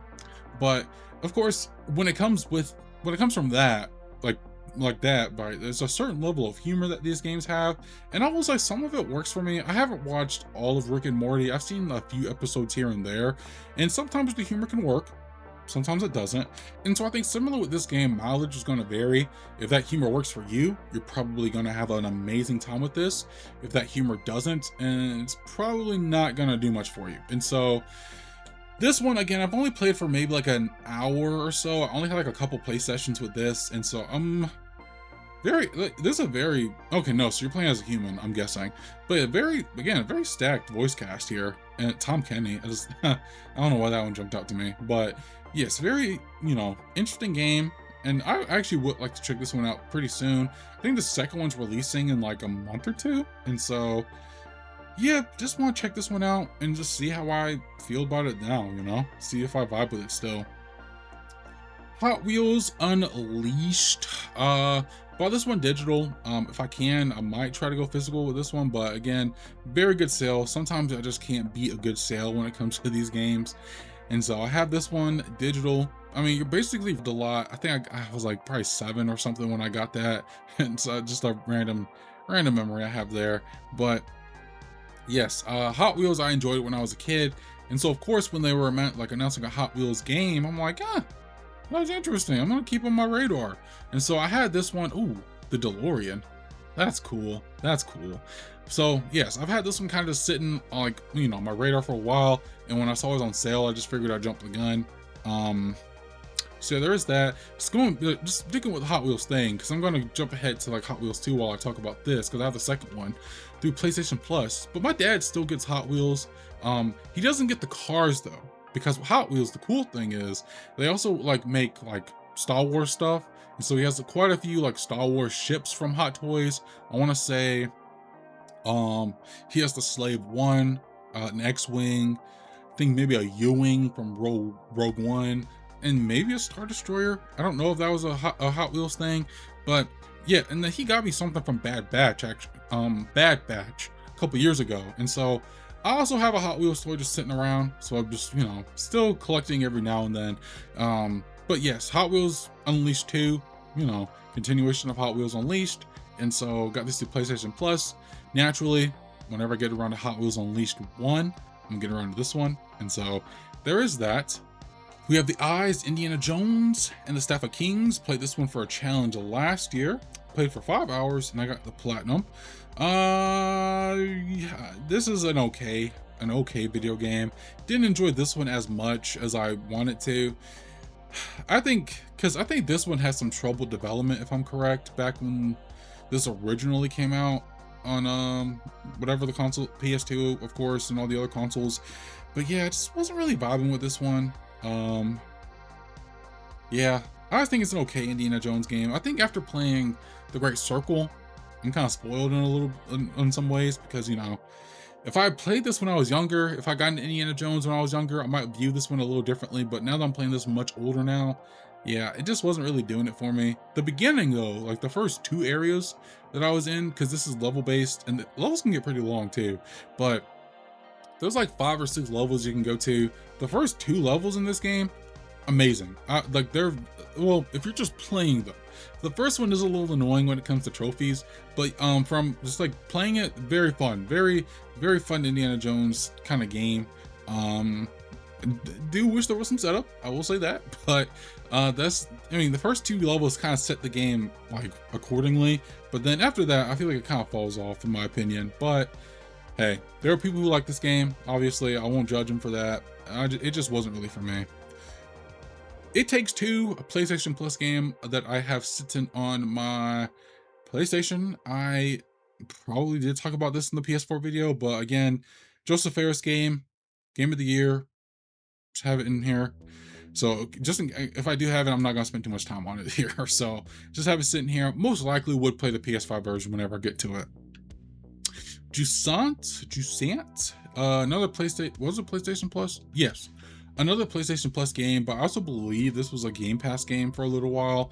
I think I had it downloaded through Game Pass, but again, never played it. Don't have Game Pass, and so I'm just gonna stick to playing it here, especially since I got it for free. And I think this one you are climbing. Yeah, you're just climbing. It's another one of those climbing games, because I think there's another one coming out later this month, although this one came out like 2 years ago maybe or something. But yeah, just I think that always intrigued me, was just the climbing aspect of it. And then of course it looks like you're discovering things as well. And so yeah, definitely interested to check this one out for sure at some point. Maybe most likely during one of my indie videos or something.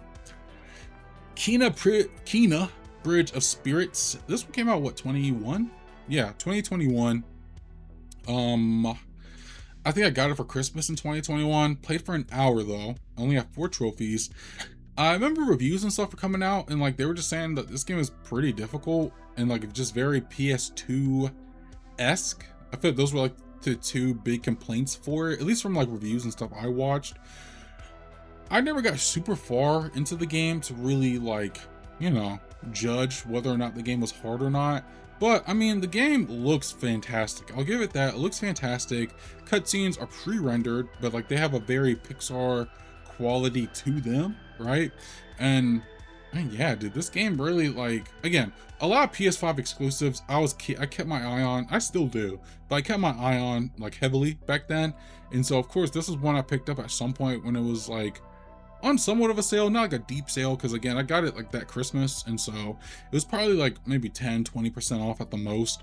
But yeah, it's been a minute though, so I can't really just again say too much about it, but you know, seems like a nice game to check out at some point. Kill Knights is another roguelite that I picked up a couple years back.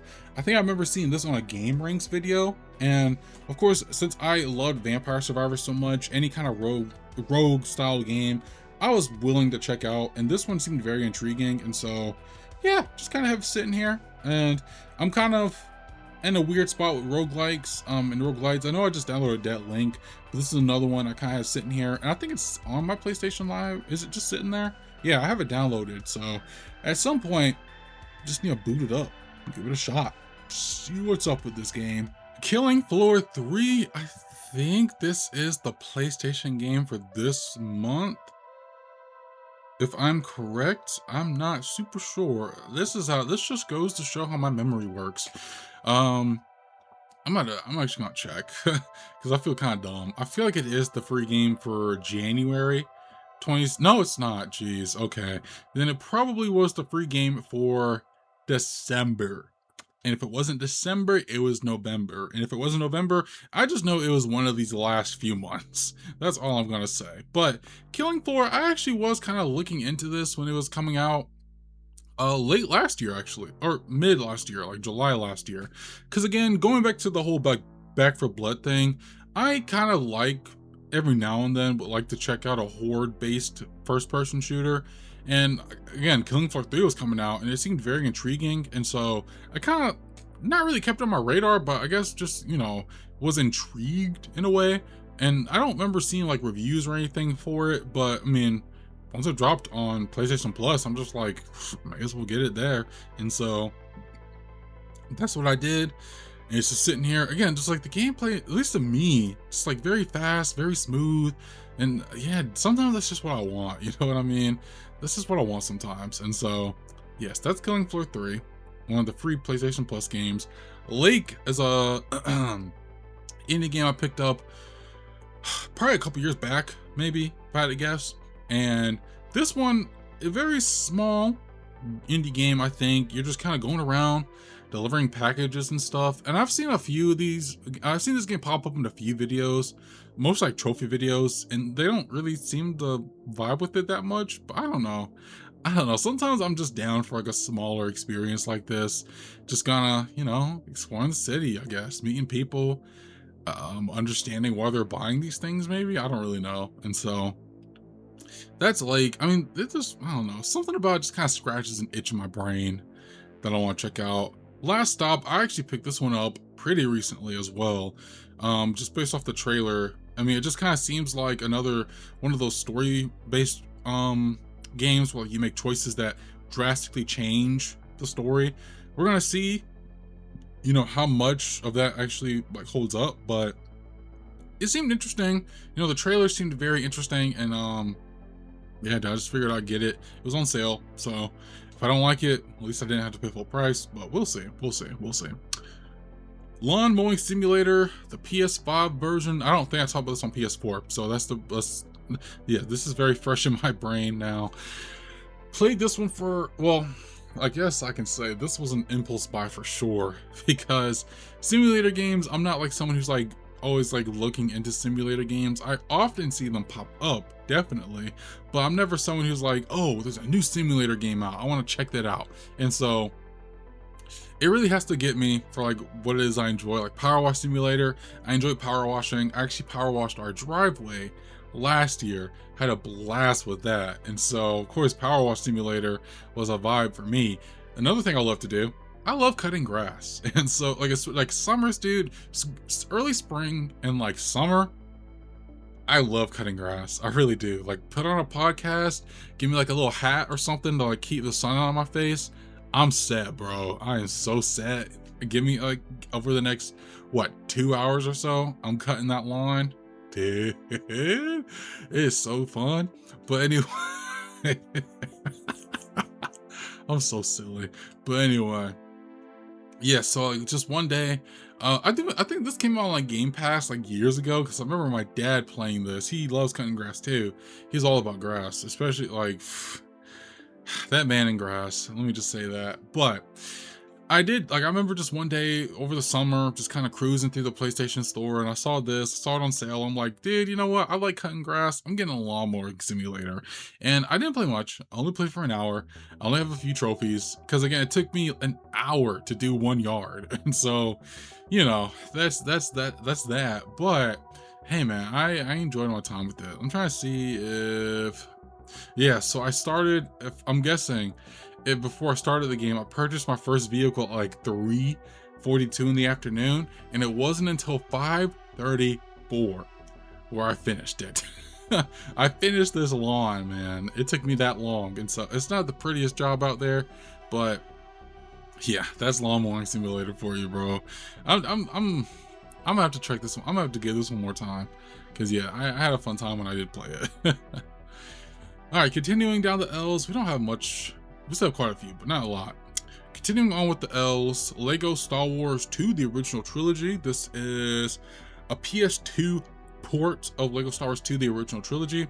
24 hours were spent here, and I got all 30 trophies, got the platinum. So why did I get this? Why did I play this? Because I actually played this before on the 360, because it never dropped on PS3. It did drop on Xbox 360, and that one does have achievements. And I already have all 1,000 gamer points for, or gamer score for Lego Star Wars 2.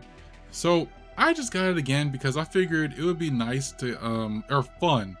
Not nice, because I did not need to do this again. But it would be fun to, I guess, include that in the video, and show my dedication to you guys for getting all these trophies in these games. Plus, this is, I guess, technically now the first Lego Star Wars, or the first Lego game you can get a platinum in, technically, even though, this isn't, I guess well, you know what I mean. But anyway, yeah, I just figured it'd be, I can just do that, because again, like, this is probably the worst Lego game. I'll just be flat out. This is probably the worst Lego game to 100%, because of how long it takes and how many times you have to replay the levels. If it wasn't for that, because like, if you didn't have to replay the levels so many times, you can definitely cut the completion time in half. It took me 24 hours. If you only had to play the game once for the story, and again for the free play, you can easily platinum this game in 12, 15 hours max. But the fact you have to play this game, like the story levels 4 times, you have to play the story once, You have to play Super Story, which is basically a speed run of the whole thing again. You have to play to find the blue mini kits, and you have to play for, dang, what's the fourth reason? Shoot, no, for free play, that's the fourth reason. So story, super story, blue mini kits, free play, so white mini kits, I guess. And so, yeah, if it wasn't for all of that, this would just be a fine 100% experience. But it's the fact that you have to do all that as well, and then also just some other, like, also the red bricks are expensive in this game, and so it takes quite a while to like grind for that stuff as well, which is also pretty annoying. And so there is also that aspect to it. But you know, it's a Lego game. It's another one I knocked out, and so that's another game that's 100% on my profile. Just wish I didn't have to do all that for the 100%, but it is what it is. Lego 2K Drive, you know, Lego's kind of experimenting now with a lot of Lego games. I think because now that TT doesn't exclusively own the Lego license, we can get a little more experimental with some of these games. And so this is just one of them, you know. Oh, didn't mean to wish. Do I not have this? I thought I did. Oh, wait, no, I don't know. I don't know what's going on right now. I'm just trying to view the product, really. I should have this game, otherwise it wouldn't be. What is going on, dude? I can't look at anything right now. You already own this. Okay, well, I already own the game, so, but I don't know why I can't look at any trailers or anything like that. I can just look at news and add-ons. No videos, no nothing. But anyway, it's just a racing game with Legos. I think you can build your own cars too, which is pretty cool. So yeah, that's Lego 2K Drive. Little Nightmares 2. I think I talked about Little Nightmares 1 on PS4, and there's a good chance I might have talked about this one. Not too much I can say here though, because again, I never played Little Nightmares. So I don't really know what's going on with these games, but just naturally, once I get to, you know, playing Little Nightmares 1, I'll naturally move on to playing this one. Lost in Random. Did I talk about this on the PS4 one too? I cannot remember, but EA original. I think, you know, you're just kind of a third-person shooter. You have a dice with you. You're just going around shooting guys. Shooting guys, and I guess doing something with your dice, I would presume. Yeah, I haven't played this one either, so not too much I can say about this. Lost Soul Aside. This also does not need to be in here. This is the demo, but I only played for 15 minutes, and yeah, we saw how this turned out, so just gonna breeze on past this. Maquette, another one of those early PlayStation Plus games that I got as well. Played for 5 hours. This one came out in 2021. I don't think I played this until 2022, like the beginning of that year. And I enjoyed my time with it. Again, first-person puzzle game. There's an overarching story in this as you complete each of the puzzles. Bryce Dallas Howard is in this game. There's a guy in here, I don't know his name. Yeah, I don't know who he is, but I don't know. Her name just kind of sticks out to me. But yes, Maquette, first-person puzzle game, going to different like sections, and you know, just using your environment, using different things. I'm trying to find the right words to say here. Perspective, maybe, to solve some of these puzzles.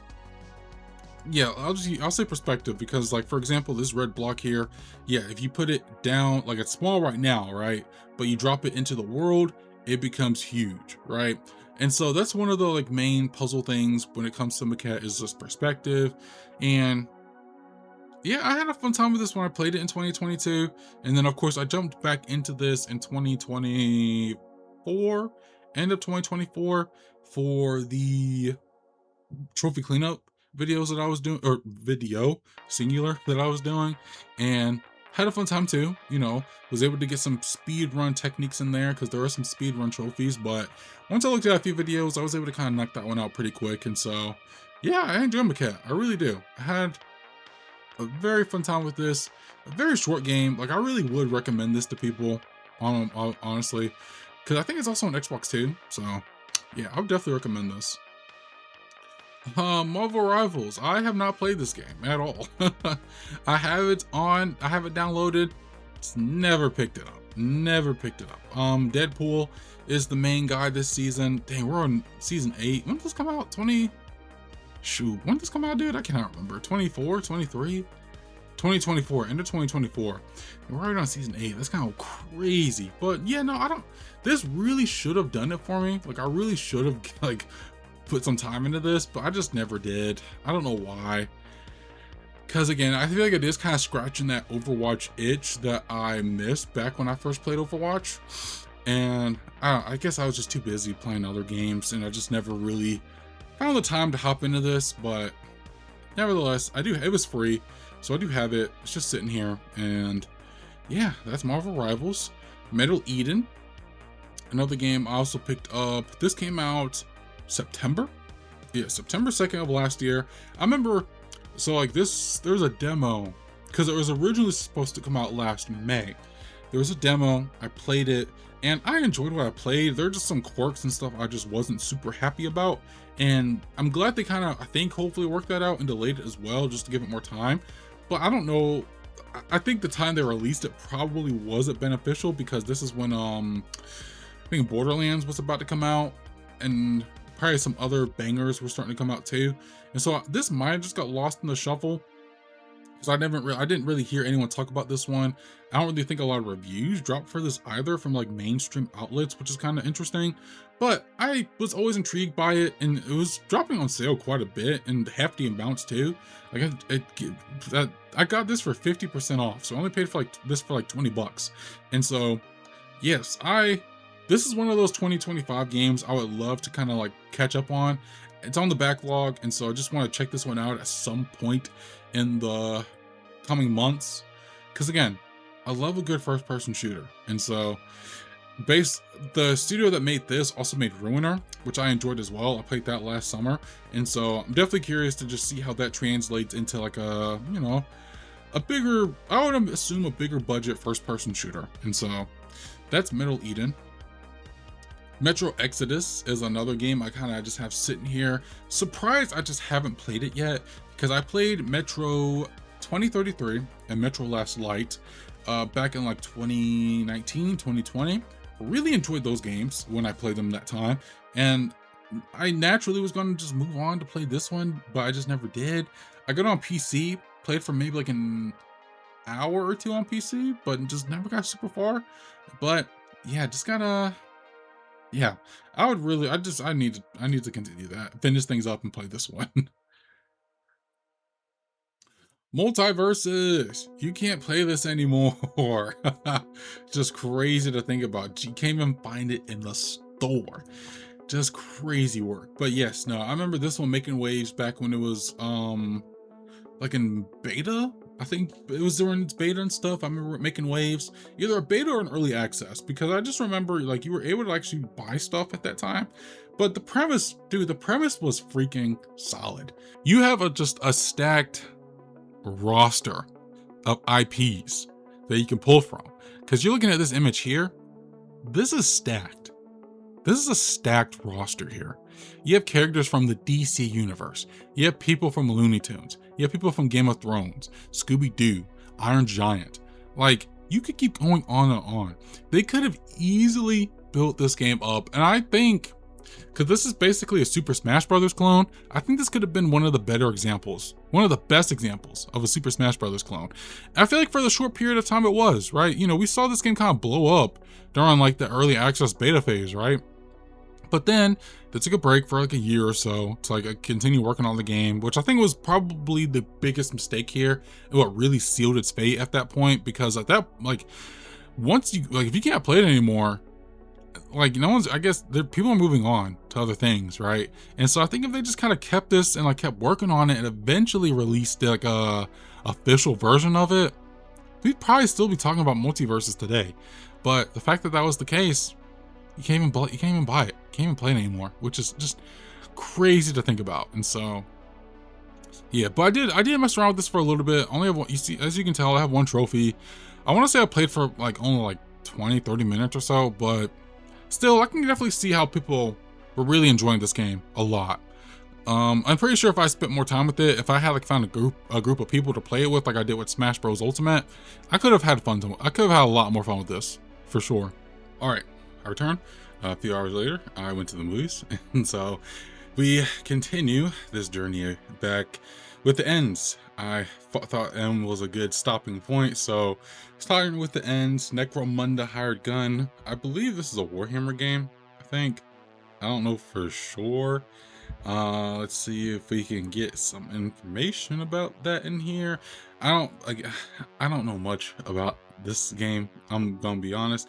I played for. It says Warhammer, so I'm gonna assume it's a Warhammer game, but it's first-person shooter, a very fast-paced first-person shooter. A little too fast for my taste. I definitely think this is one that plays a lot better on keyboard and mouse, I think, versus a regular controller. But yeah, I don't know. Again, don't know too much about this. I played this back, I don't even know when, but played for 34 minutes, got one trophy, so there is that.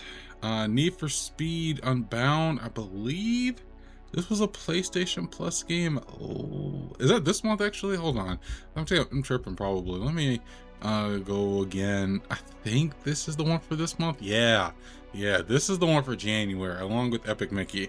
And so yes, I have kind of fallen off the whole Need for Speed thing over the last probably the last decade, to be honest. I think yeah, the last one I remember playing was the one that came out in 2015 that had the live action cutscenes. That's kind of it. So yeah, I haven't really. I don't think there's been too many that have come out since that, but still, I just have kind of fallen off the whole Need for Speed train there, and so I had seen this one this one's always, it was always on sale in the PlayStation Store, so I kind of considered getting it at some point because I think, let's see, I got Payback, which I think was the one that came out in 2017, has more of like a story focus, I think. And then there might have been one that came out like between that and this one. I don't know. Again, I don't keep up with Need for Speed. Like, I actually never kept up with Need for Speed, but you know, my dad was always the one who got those games, so I kind of always, you know, was entrenched in Need for Speed one way or another. And so I just figured I would get it since it was finally on PlayStation Plus. Trying to see if I can. Dang, it only has 2.99 stars on PlayStation. That is actually kind of crazy. I was trying to see if it would give me more like Need for Speed games, but it doesn't show anything. So, oh well. But yeah, that's Need for Speed Unbound. Neon Blood. This is another indie game that I got purely based off of like art style and stuff. I know that box art kind of drew me in. You know, watch some trailers, look at some, you know, screenshots and everything, and you know, it just kind of hooked me in. Pixel game, as you can see, 2D, but it's a, you know, cyberpunk crime thriller kind of thing. And so, hey man, anything, if you put cyberpunk in the title, it's a good chance I'm probably gonna look at it. And so that's what happened with Neon Blood. Now Neon White. I do remember hearing quite a bit about this game. It dropped in 2022, and yes, I just remember seeing, you know, all the different things. It's like a card system, and you know, you're trying to just, you know, get through the environments with these cards and just see what you can do. I think the cards are randomly generated, so not every mission is going to be the same. And the big thing I remember was like, I guess if you're playing, like if you have your friends are playing it too, you can also see their times and stuff, and you're going to try and beat their score and whatnot. And yeah, a lot of like speed running stuff as well. But that's about all I know about the game. I just, you know, heard quite a bit about it when it released back in 2022, and so I've just kind of kept my eye on it since. I think this was another PlayStation Plus game. It was, yes. And so yeah, I just got it that way. And I think they are doing physical stuff now. I can always see that whenever I'm looking at like deals and stuff. And so maybe if it drops to a good enough price, I might consider getting a physical version. But for right now, I'm just gonna enjoy it while I have it for free through PlayStation Plus.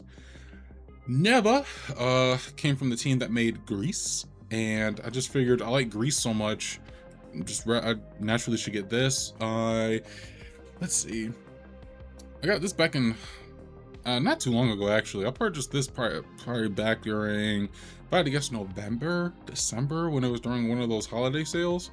And so yeah, I actually don't know much about this one other than the fact that you have a companion with you. That's about all I know. You know, if it's the same people who make Grease, so knowing them, it probably will get emotional or something.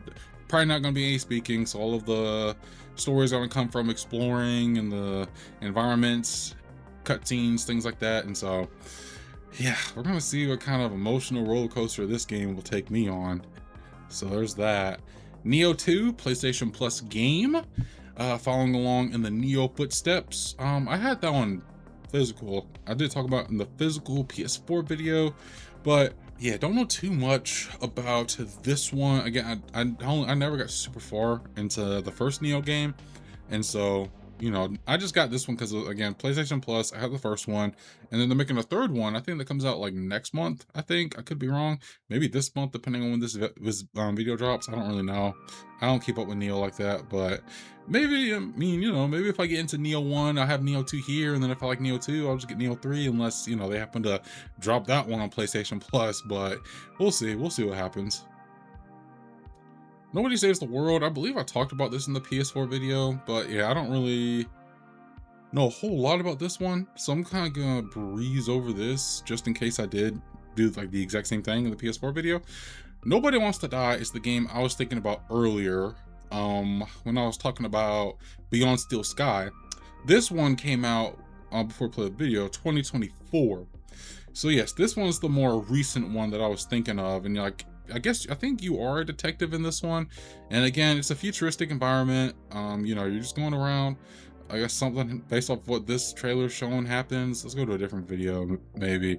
Um, I think you just going around different environments, trying to solve this mystery. And so I think just, seeing some of the trailers and then probably just some gameplay and whatever kind of interested me. And so I ended up getting this one pretty soon after it came out, but haven't gotten around to playing it yet.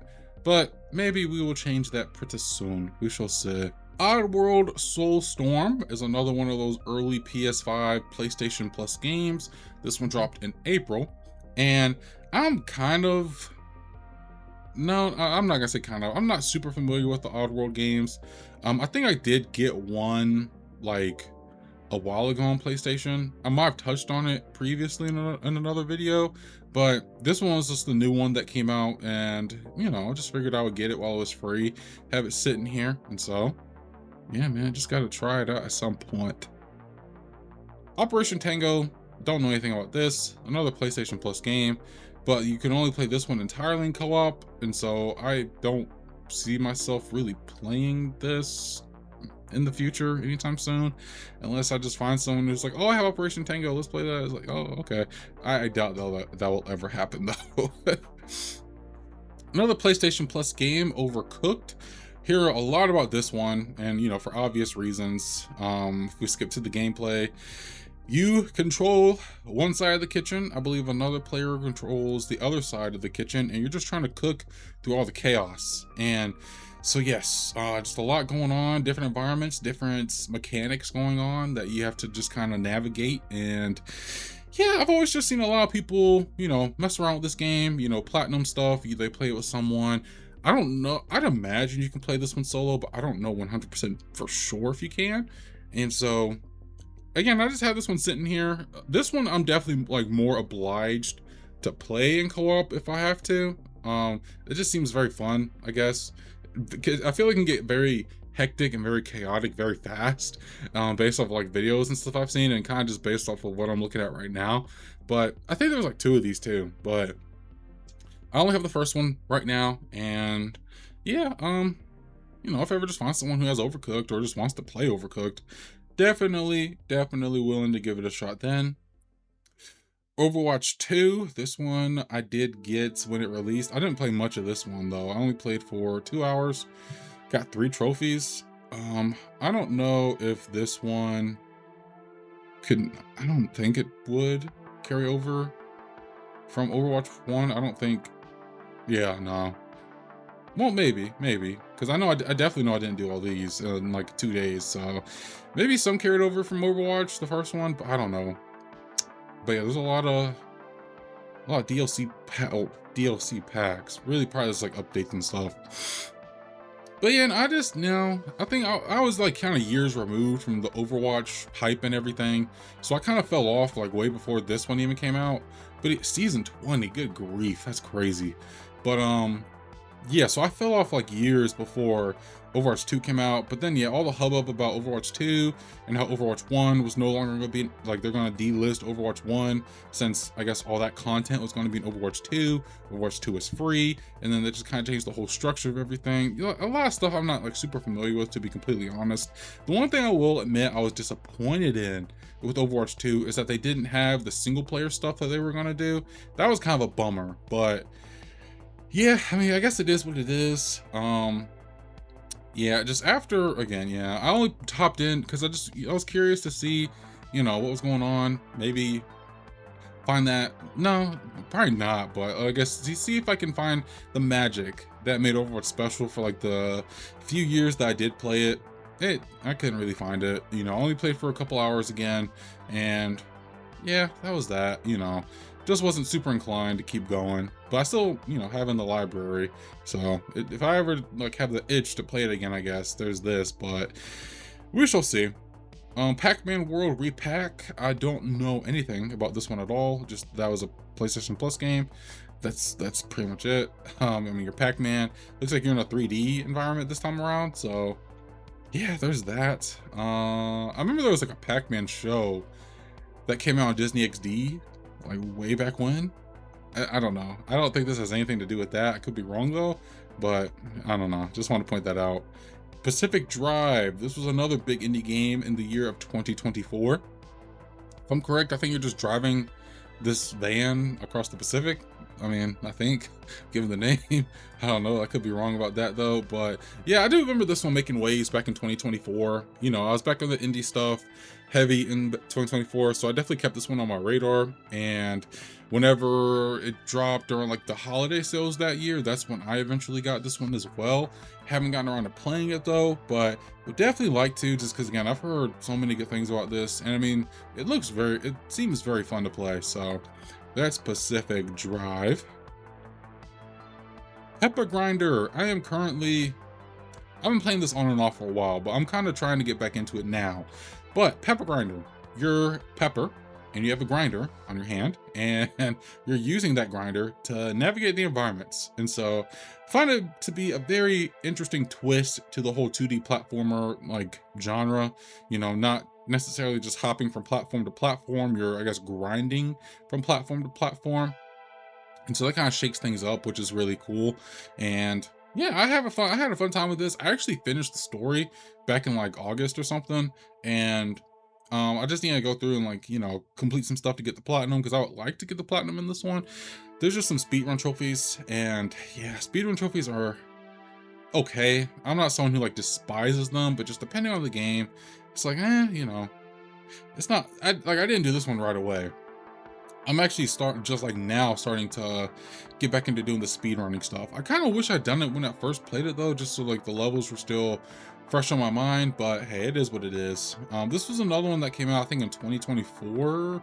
Yes, 2024, that I remember making waves. I think this was a Switch exclusive at first and eventually made its way over to the PlayStations and Xboxes and all that. And so that's how I ended up getting it. Because I actually, funny enough, I actually did get it on my Switch first because I heard about it on like a podcast, but life just went downhill after that, so I never actually played on my Switch and then yeah, I just eventually got my PlayStation, so it's just sitting here.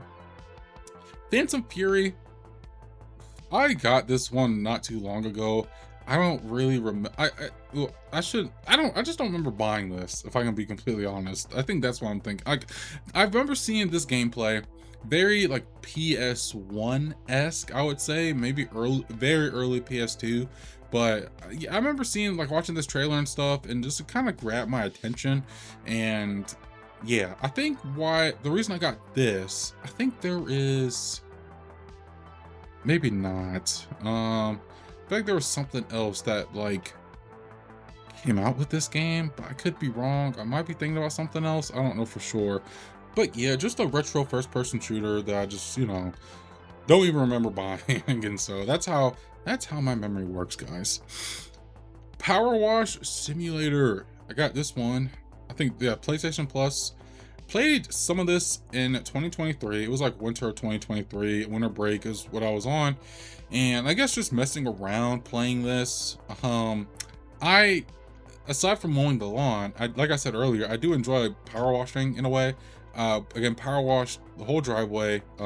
Like last March is when I did it last time, and so yes, I really do enjoy the process because again, it's just so satisfying just seeing all the gunked up dirt and like all the other stuff like caked up on all this and just being able to wash it away. I just think that's really satisfying to do. And yeah, again, it's just when I'm trying like power washing in real life versus the simulators is very different because like well, no, no, let me not phrase it that way. The thing with Power Wash Simulator that I think I kind of fell off early on was I just had too many games I was trying to play at that time, and like power washing, like trying to like clear a level, it takes a minute. If it's not like this, like something like this where it's a van, like you have to do like there was one I did where I had to do like a backyard, a playground, not this one, but a playground. This is the playground. Bro, this took me forever because there's just so much stuff. And granted, like that's how power washing works in real life. But yeah, I just had too much stuff I wanted to do at that time. And so I did set it down pretty early. But hey, I mean, I'm always down to give it another go. Put something on in the background and just clean away. You know what I mean? So there's that. There's Pumpkin Jack, the other game that like tied into a Kimbot, which I played very early into the video. And this one came out again, like I think 2020, 2021, something like that. And third person platformer, you're Pumpkin Jack, and you're just going around whacking fools, platforming, and all that jazz. And so, yeah, there's that. Definitely like a game that I feel would fit the Halloween vibe, but hey, I'm not gonna just limit it to that. If I'm ever just in the mood for something simple, something I'd assume quick, this will be one. So there's Pumpkin Jack. And last up in this folder is Ravenous Devils. I played this last summer for a challenge. And yeah, very interesting game to explain to someone, but it was a very satisfying game. I don't even know if, let me see how how long is this? A minute? I want to see how graphic this gets. So I guess I'll talk about the basic premise. So if you've seen a movie called Sweeney Todd, you'll know what I'm talking about here. So basically, Percival and his wife, I don't remember her name off the top of my head, they run this business. They run a tailor shop and a bakery, right? So as you can see, Percival just killed a dude, took his clothes, sent the body down the chute, right? He's cleaning up the mess right now. And so down where the body is going, that's where his wife is. Oh, I won't even show it in this one. Interesting. Let's go to this one then. So hopefully it'll show it in this one. I don't want to get like super graphic with this just because, it can get pretty graphic, but she's running the shop and, cooking, baking, all that jazz. Does it show? This one probably just shows the shop part of it. This one, I think, actually shows the cooking part of it. It gets crazy. So, like, she's gonna take one of the bodies, throw it in the meat grinder, and then that's how you get ground meat for the pies. And you're gonna make meat pies, right? I'm gonna stop there because it gets kind of graphic, but this is like, it's a very morbid game, right? But it's a very satisfying game. Once you get into the groove of everything, it's very satisfying. And again, I platinumed this in a day. Very quick, very easy game. But one I can definitely see, like, you can continue playing if you want to. It's very Diner Dash-esque if you have played Diner Dash. And so it can get very hectic very quickly. I'll soon realize that. But very fun game nonetheless. If you're someone who's like okay with that kind of subject matter, I would recommend this, but it just depends. I don't want to say I recommend it to everyone. It just kind of depends on what you're open to trying. And so that's Ravenous Devils.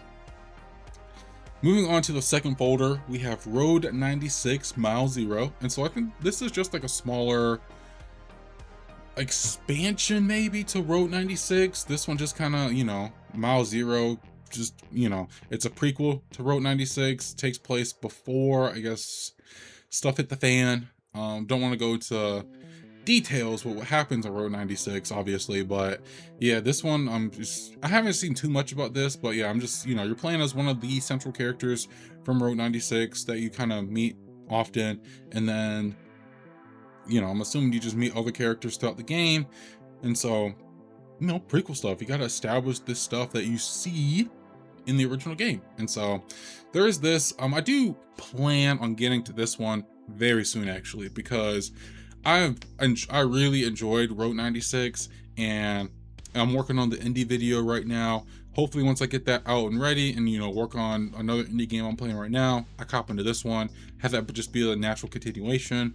I don't know for sure if this one does have a platinum, but even still, I'm gonna play it 100, like regardless of that.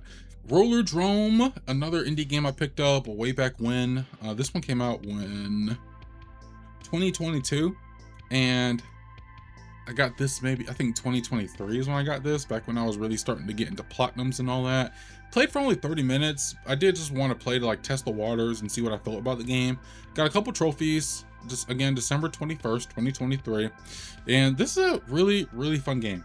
I really enjoy this game. No gameplay of this, and if I am correct, I think the studio that made this, something happened with this game. There's some some issues that happened, I guess, behind the scenes, and so I don't think you can buy this anymore anywhere. I don't know what that whole issue is. I really don't, but I got this like way before I guess it got delisted, and so at some point whenever I can just kind of find the time to like mess around with another indie game, this is definitely one I do want to check out. It's basically like Tony Hawk, but you can like Tony Hawk Pro Skater, but you can just like mess around, like shoot dudes and all that jazz. You're performing tricks and everything, and so you're just trying to up your score by performing tricks, shooting enemies, like not getting hit as best you can, dodging attacks, stuff like that. And so very cool twist to that formula, and definitely one I'm excited to try out more. Roki, indie game I purchased way back when. Don't know too much about this one, if I can be completely honest, but I have it, and so there's that. Sable, PlayStation Plus game. I had seen some stuff about this quite a bit in other places, but again, I don't really know a whole lot about this one. Art style is always what grabbed me in for this, but that's kind of it there. I can't really talk too much about this one, to be honest. Sackboy: A Big Adventure. Now, remember in the beginning of the video when I was talking about the game that I won in the Burger King sweepstakes? This is it. This is the game that I won. Now, have I played it? No. I've not played it, but this is one of the games that I did unlock in the PlayStation sweepstakes, and yeah, I thought that was really cool. I was like super excited that I won something from a sweepstakes, and this was the game that I got. I can't remember what all the games they had that they were like they had in the sweepstakes. I would imagine quite a few, but this is just one, again, because this was a launch title, I'm pretty sure, for the PS5, cross-gen with PS4. But I love Little Big Planet. I made that abundantly clear in my PS4 digital video when I was going through the store and stuff. And so yes, I love Little Big Planet. I love the series, and I think this is an interesting direction to take it. Instead of actually making it like a Little Big Planet 4 or something, or say remastering Little Big Planet, they just went with like a third-person platformer, or not a third-person, a 3D platformer, and it has all the same customization options as the OG games. I remember like you can get like Celine from Returnal and like a bunch of other characters from those games. It looks really good, and obviously, it's been a while since we got Little Big Planet, like a mainline Little Big Planet, but it looks really good. And I do think this one has like some actual music, like real music from, like you know what I mean. I don't really know how else to describe it, but it just has real music, like licensed music, I guess. I don't know, but anyway, yeah, I've heard a lot about this one through like podcasts and videos and whatnot. I remember seeing this one advertised a lot when the PS5 was coming out, and so I've had it sit in my library for years now. I just need to like get around to playing it. I heard this one was actually a pretty difficult I think more difficult than expected when it comes to the platinum, and so there's that. But we'll see what I think whenever I get around to it. Scars Above. This one came out in, I think, 2023. I believe I got it in 2023, but like way later in 2023. I don't know what kind of, like, what really drew me into this, if I can be honest. I think maybe just seeing some trailers and stuff, I was like, this looks pretty interesting. I'll keep on my radar. I remember the reviews coming out and they were kind of like mixed and whatnot, and so, but I still kept it on my radar. And then just whenever a sale dropped, that's just when I picked it up. Only played for like 20 minutes. This is one of those games where with Gotham Knights, I was talking about how I was messing around with a bunch of different games and seeing what clicked. This is one that I tried for maybe 20 minutes and just that was kind of it. I think if I ever do a video on this, it'll probably be like an indie video, maybe, just because it is an indie game.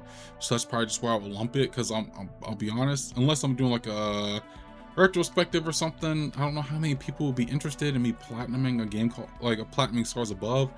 I don't know. I mean, I might be, you know, overthinking that, but I don't know. Yeah, Scars Above, man, that's that. Moving on to Serial Cleaners. This is the sequel to Serial Cleaner, one of the indie games that I played last year. Had a fun time with Serial Cleaner, and so I was very intrigued to get Serial Cleaners because I had always seen this one on sale. So I got it on sale and just need to play it. But from the gameplay, because I did talk about it a little bit in my PS4 video, but the gameplay style here is very different compared to the first one. This one jumps to more 3D, like a 3D design, 3D world, things like that. And so very interested to see how this one plays in comparison to the original or Serial Cleaner. But no, nevertheless, I'm definitely intrigued to try this one out for sure. It looks really good, so definitely gonna pick this one up or play this one soon, pretty soon. Skate. Haha, let's talk about Skate. Now, I am a big fan of Skates. I've played, I would say I have played all of them when I was younger. Definitely more Skate 2 and more Skate 3 than Skate 1, but I have played them all nonetheless. Skate 2 is probably the one I played the most out of the three. I do remember getting Skate 3 at some point after Skate 2, but Skate 2, I remember playing that one the most. And yeah, I was a Skate kid. I think I'm still, like, when you look at, I guess, Tony Hawk Pro Skater and then Skate, I'm more so a fan of Skate. I think I just like the more fluid, free flow style of like being able to flick the stick to do like a trick or something, as opposed to how Tony Hawk is more like combo focused. Granted, they're like, I feel like they're like apples and oranges comparing Skate to Tony Hawk, but me personally, I just prefer, you know, the whole this trailer isn't doing anything. There's this one, but I just prefer, again, the whole free flow simulation style when it comes to Skate. And so when they announced they were making a new one, I was kind of excited, but throughout the years, I've kind of been like held my reservations for it, just because, again, it wasn't Skate 4 or anything. It technically, I guess, wasn't a reboot of the original Skate, but like now it's a live service Skate, has a battle pass, it's always online, things like that. But me personally, I hopped in when it like first came out. Like, I never played like the early access of it, but like when they dropped it like a few months ago, and I think it was like September or something, I enjoyed it. I enjoyed my time with it. You know, I can definitely see where the criticisms are coming from when it comes to like people saying this doesn't really have the culture that the original Skate games had. I can kind of understand that argument.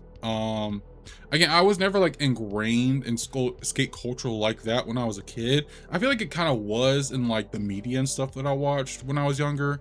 Like Zeke and Luther, I remember being a pretty, not a big show, but one of those like tentpole Disney XD shows when I was younger. I watched a lot of Ridiculousness when I was younger. Rob Dyrdek, he's a skater, so I feel like a lot of that made its way into you know, Ridiculousness. And there's just a lot of skating content when I was younger, as opposed to now, where I think most of that stuff you'll probably see more on like TikTok or Instagram or whatever. There's just not like dedicated like shows or things like that to skating, right? And so again, I'm not like super ingrained in Skate culture, but just like, I guess, enough to understand where the vibes of the original Skate games were kind of rooted in. But Skate, you know, I can definitely, this is all just live action stuff. When we get into the game, man, the game, all right, there's not really much we can do here, but yes. So again, yeah, the culture of skate, I can definitely, like, it's not there. A lot of people talk about the Fortniteification of skate as well when it comes to like character design and everything. I am not super bothered by that personally. Maybe because I play a lot of Fortnite, as you can tell from earlier in the video.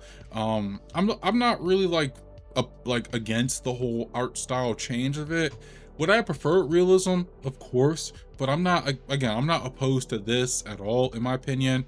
Because at the end of the day, it's just fun to kick back, listen to the music, and just vibe to this game.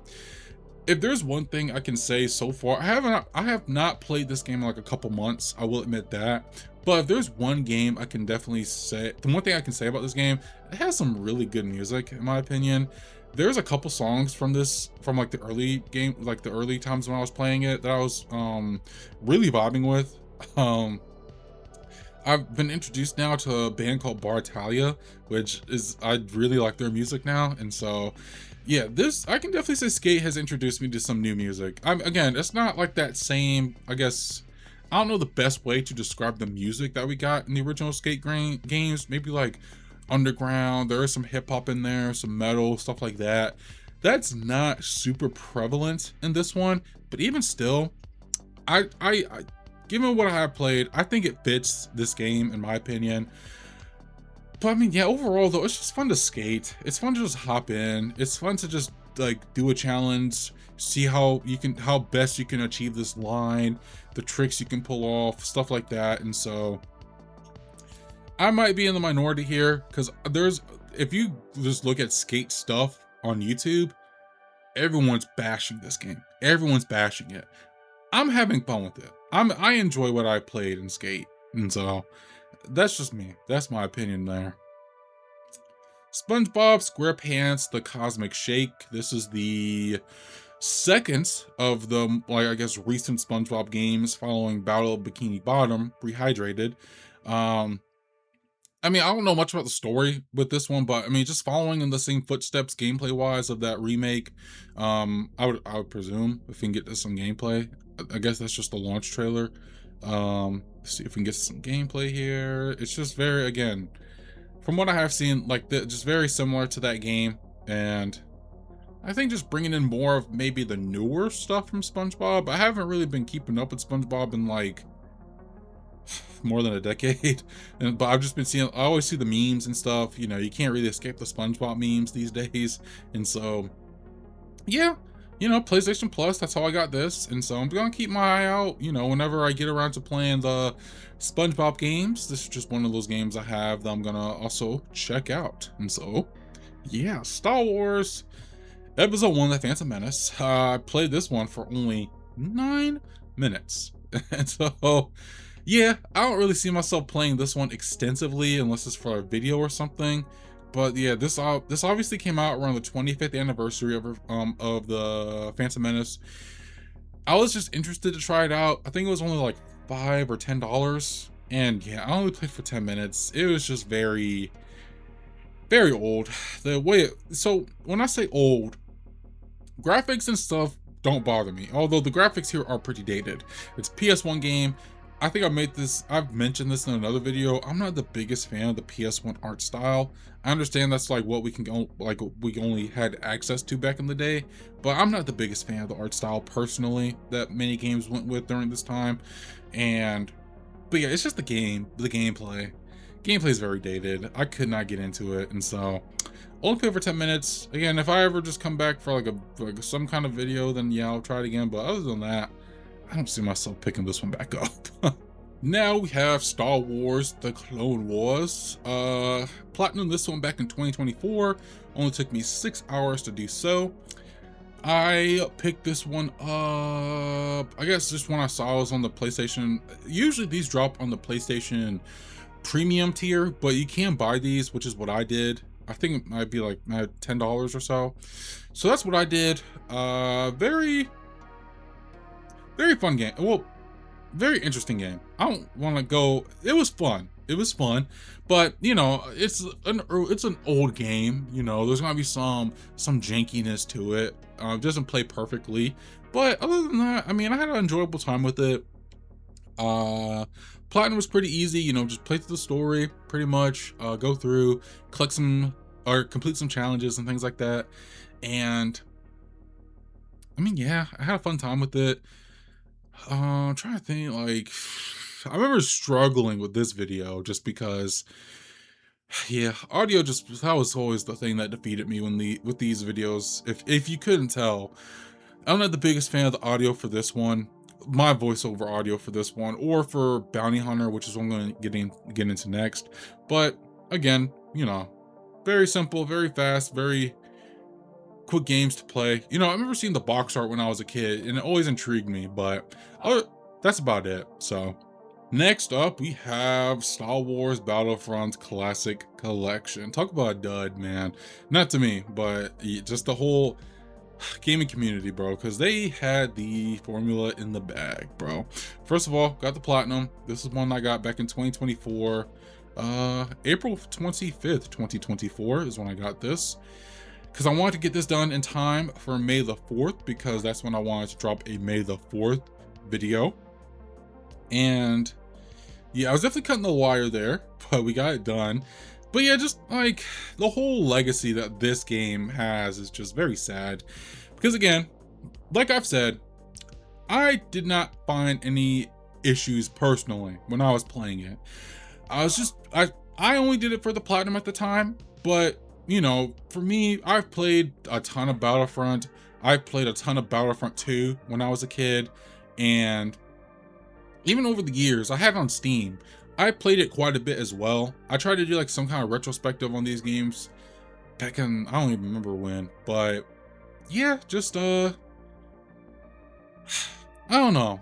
I don't really, like, again, I never found any issues with this personally when I played it.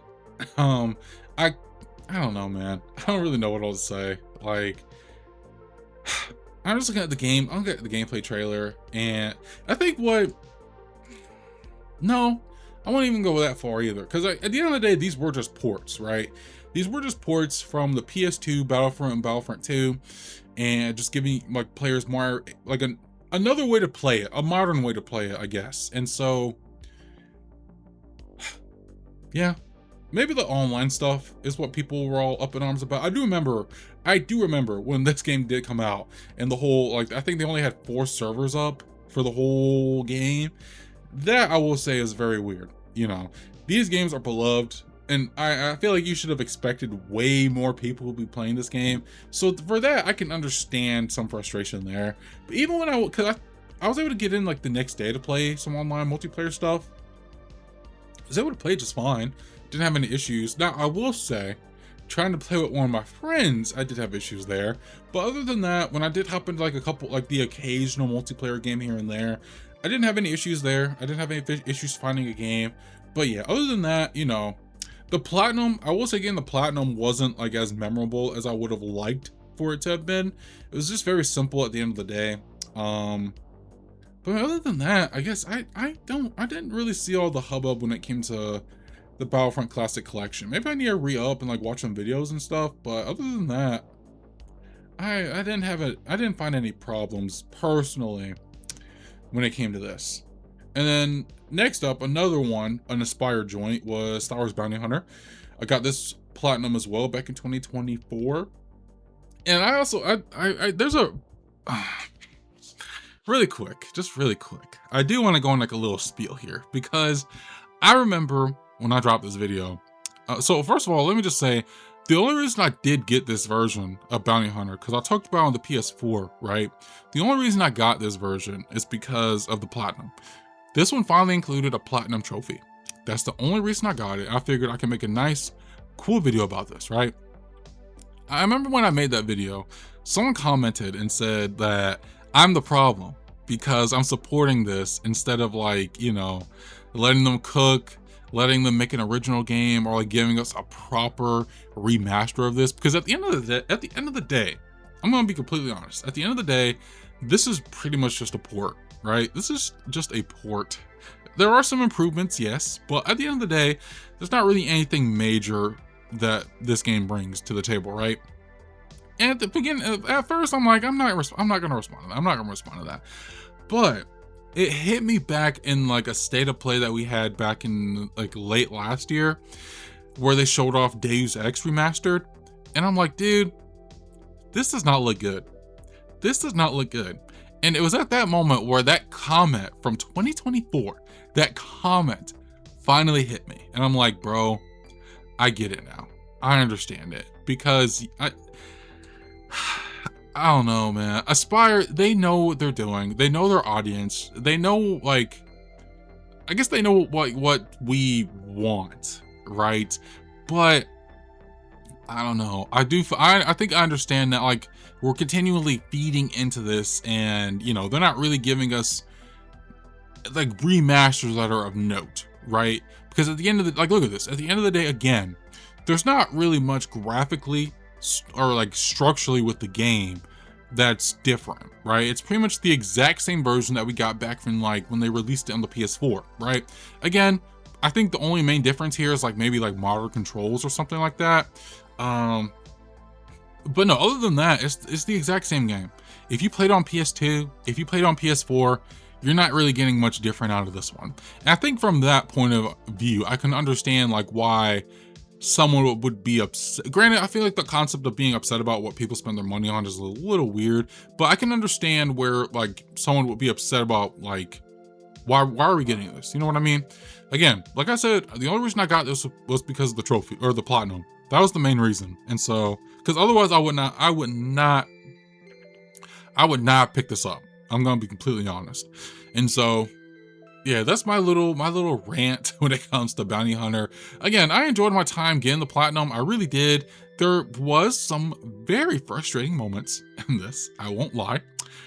The bounties in this game were very frustrating. Again, I won't lie about that. This level right here, fuck you, man. I hate this fucking level so much, bro. Because again, trying to get all the bounties in this level was a pain. I want to go to my trophies real quick, bro, just to, like, show. God, dude, I hate that level so much. I hate it with a passion. I don't know how many times I played that damn level. I really, oh, you know what? I think I deleted it. I deleted the footage, but because I tried to, I usually keep my trophy stuff just in case, but I deleted it way back. I only kept the platinum video. But yeah, that space prison mission, I hate it so much. I can, hold on. Based off my trophies, I can tell. Yeah, this one, chapter 3, fuck it, dude. I hate this mission so bad. But anyway, it's just the bounties. The bounties in this game are so ass, man. I'm sorry to keep dogging on this game, bro. But anyway, it's a fun game. If you just play this game casually, it's a fun game. It's not canon anymore, unfortunately, which kind of sucks. But still, they say it's not canon. They say this is Legends, but honestly, what makes this not canon? I don't really see anything in this game that would, like, that's continuity errors or anything like that. We see how Django met Zam. We see why Dooku came up with the idea to have Django be the template for the clone army. I don't know. Unless unless I'm, like, missing something from, like, the newer Star Wars stuff, I don't really see why this can't be canon anymore. But anyway, I digress. Let's move away from Bounty Hunter and move on to Dark Forces Remaster. Now, this is a proper remaster. This one was done by Night Dive Studios, I think is the studio that made this. And so yes, this was a remaster of, what year did it say? 95? 1995's Dark Forces. I did play the original Dark Forces. I do remember getting this one. I had the original through a Humble Bundle, like I got way back when, and I never got too far into this. I think I only played maybe, like, the first mission.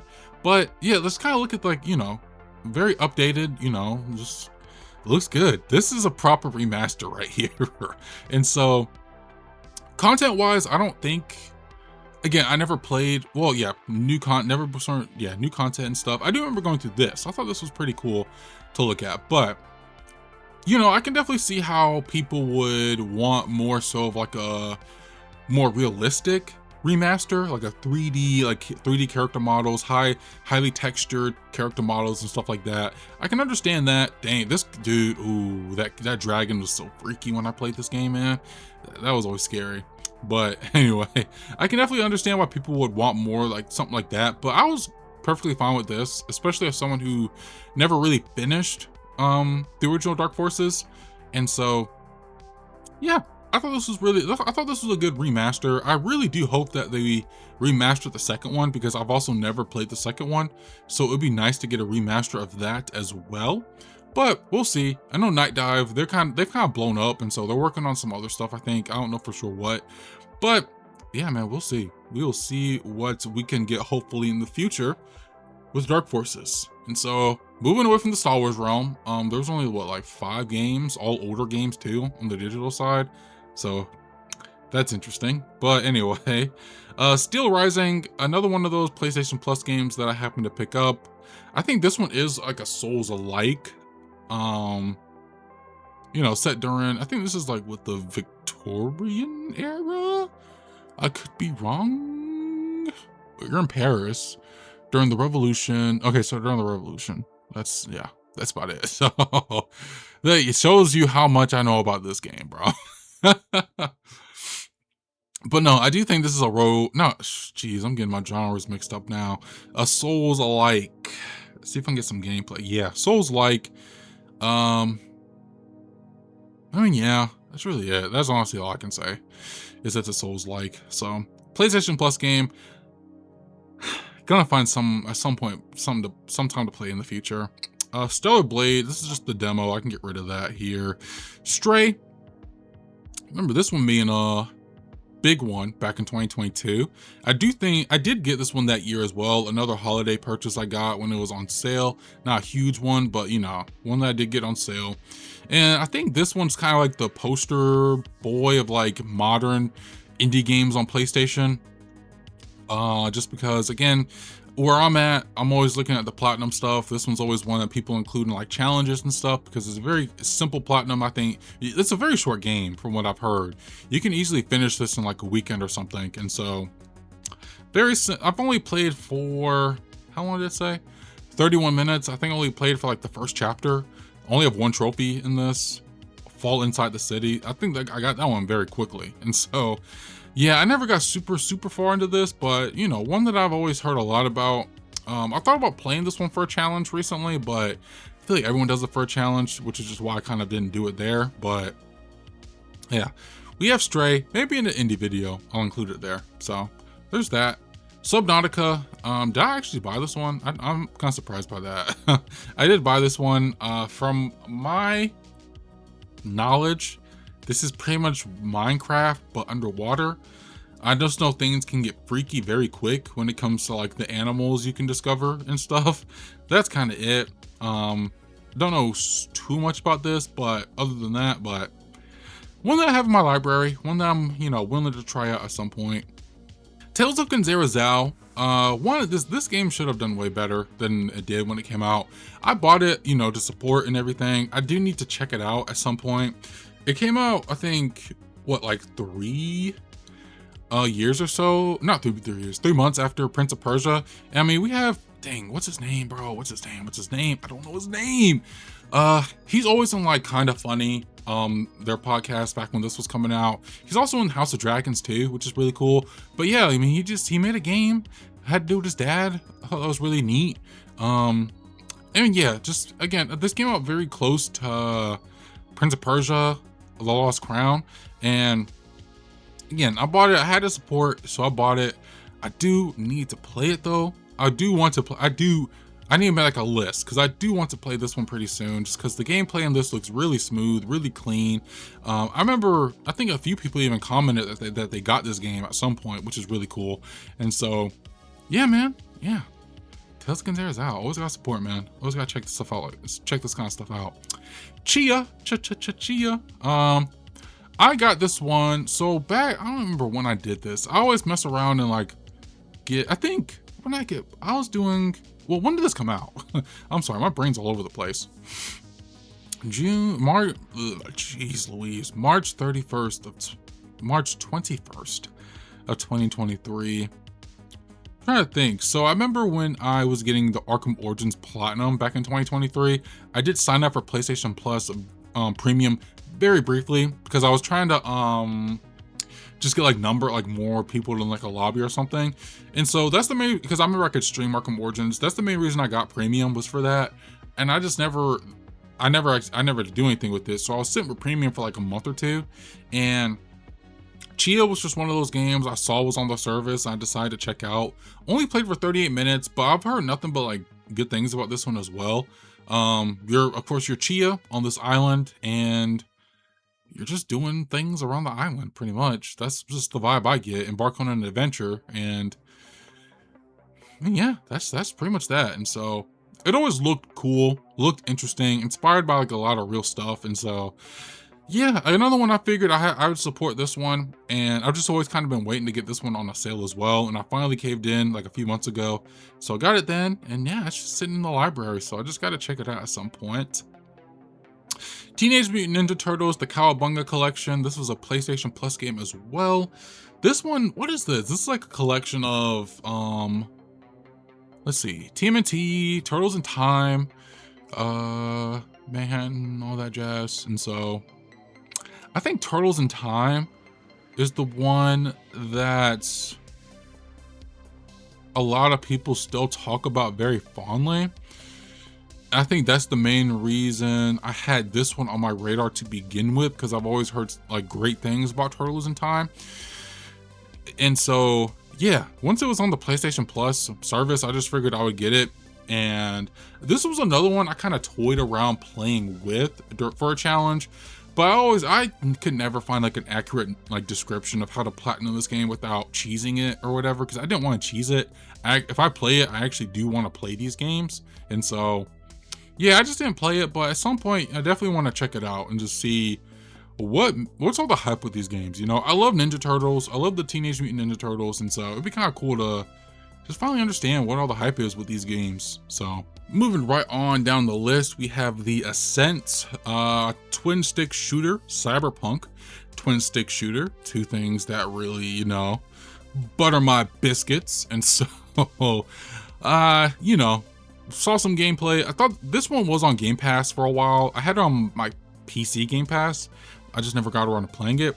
And so again, once I got rid of my Game Pass, just figured I would get it on PlayStation. And so I've had it sitting around for a little while now. But again, everything I've heard about this game is great. Looking at this game, looking at the gameplay and everything, it looks fantastic. And so definitely one I want to check out pretty soon. I definitely would like, you know, should put this on the list, a short list of games to check out pretty soon. And so that's the Ascent. The Callisto Protocol, man, talk about hyped up, man. I was never like super into Dead Space when I was a kid. I always thought it looked cool though. I did play like a little bit of it here and there, but I remember when this game came out, the whole big thing with it was from the creators of Dead Space, or like the team that made Dead Space. And you know, you have some familiar actors in here. I think Sam Witwer is in here as well. He might be the villain. I don't know.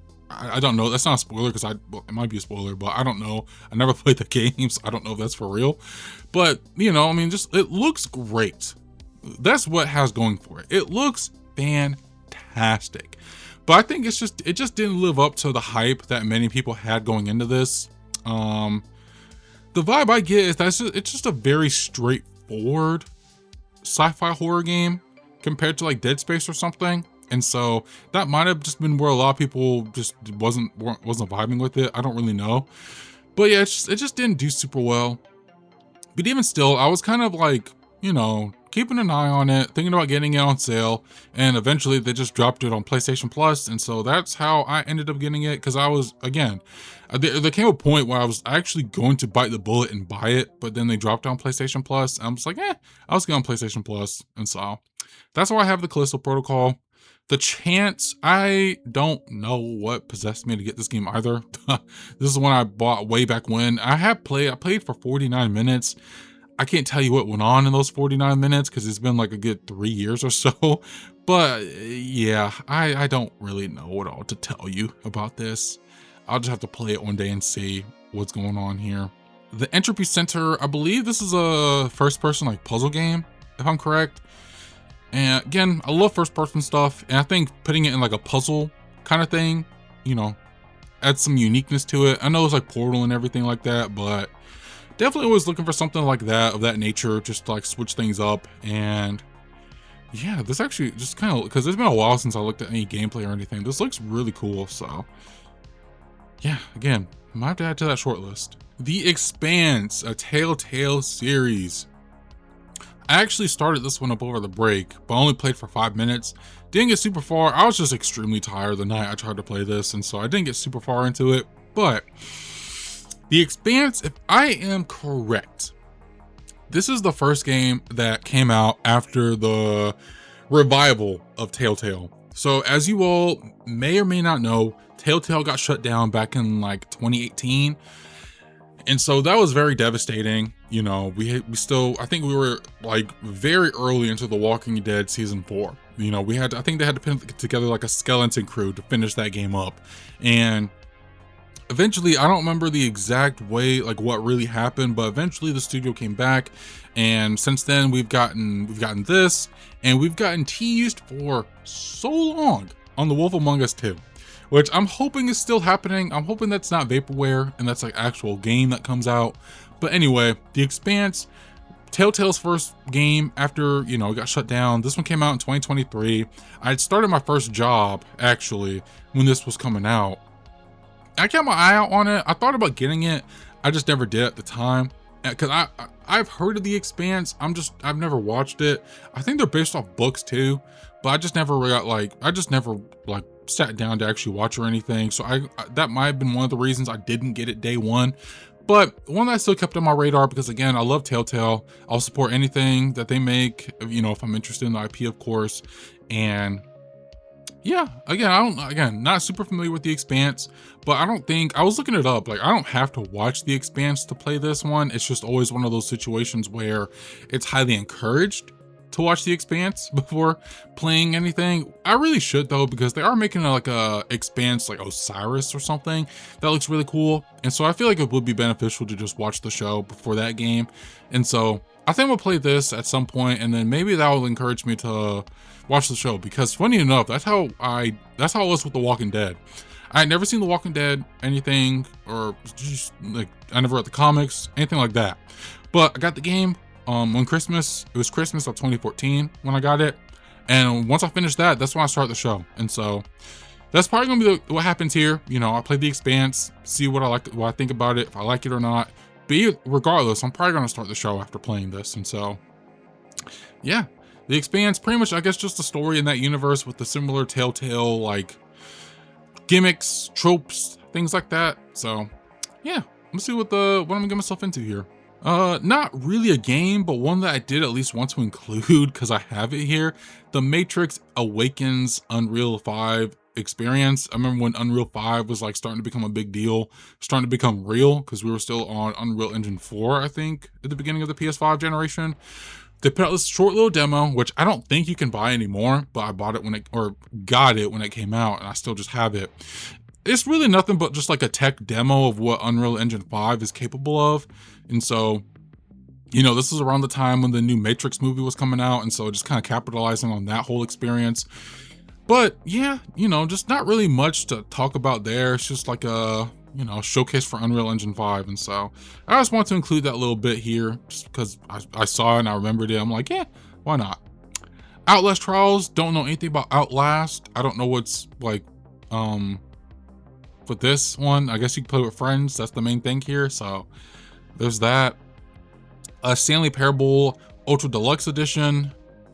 Let's see, did I talk about this one on the PS4? I can't remember. I just know this was like a big PC game back when this dropped in Steam, the Steam days. Like the Steam days still aren't here, but yeah, I just know you're a dude and you're just listening to this narrator talk, and you can either follow his directions or disobey his directions, and the stories can kind of branch from there. And that's about it. I just know this one has some bonkers trophies as well, and so there's that. It was a PlayStation Plus game, and so, you know, just figured why not. I actually never played on PC, so I've just heard about it through like YouTube videos and stuff. TOOO, I played this last summer for a challenge. Really enjoyed this game. Really fun, really cutesy game. Basically, you're just this dude trying to like experience this phenomenon, but you're trying to get there and you have to ride the bus. But in order to ride the bus, you have to have a certain amount of stamps, stickers. And in order to get that, you have to complete tasks around the environment. And so really fun, really simple premise, but a really fun game. I finished this one pretty quickly as well. Very easy platinum. I think this is like a 1 out of 10, at most a 2 out of 10. Doesn't take too long to platinum. I think I finished this one faster than what was recommended of me too. Wasn't rushing or anything either. I just finished it really quick. And so yeah, a really fun game. One that I would easily recommend to like really anyone, honestly. This is one of those games I would recommend to anyone. Just really, really fun. Really had a fun time with this one. TOOO, such a good game. Tony Hawk Pro Skater 1+2, I think I talked about in the PS4 video because I have it physical, but of course they had a PS5 upgrade. Only played for like 3 minutes, didn't get super far into this one, but you know, just wanted to touch on this here.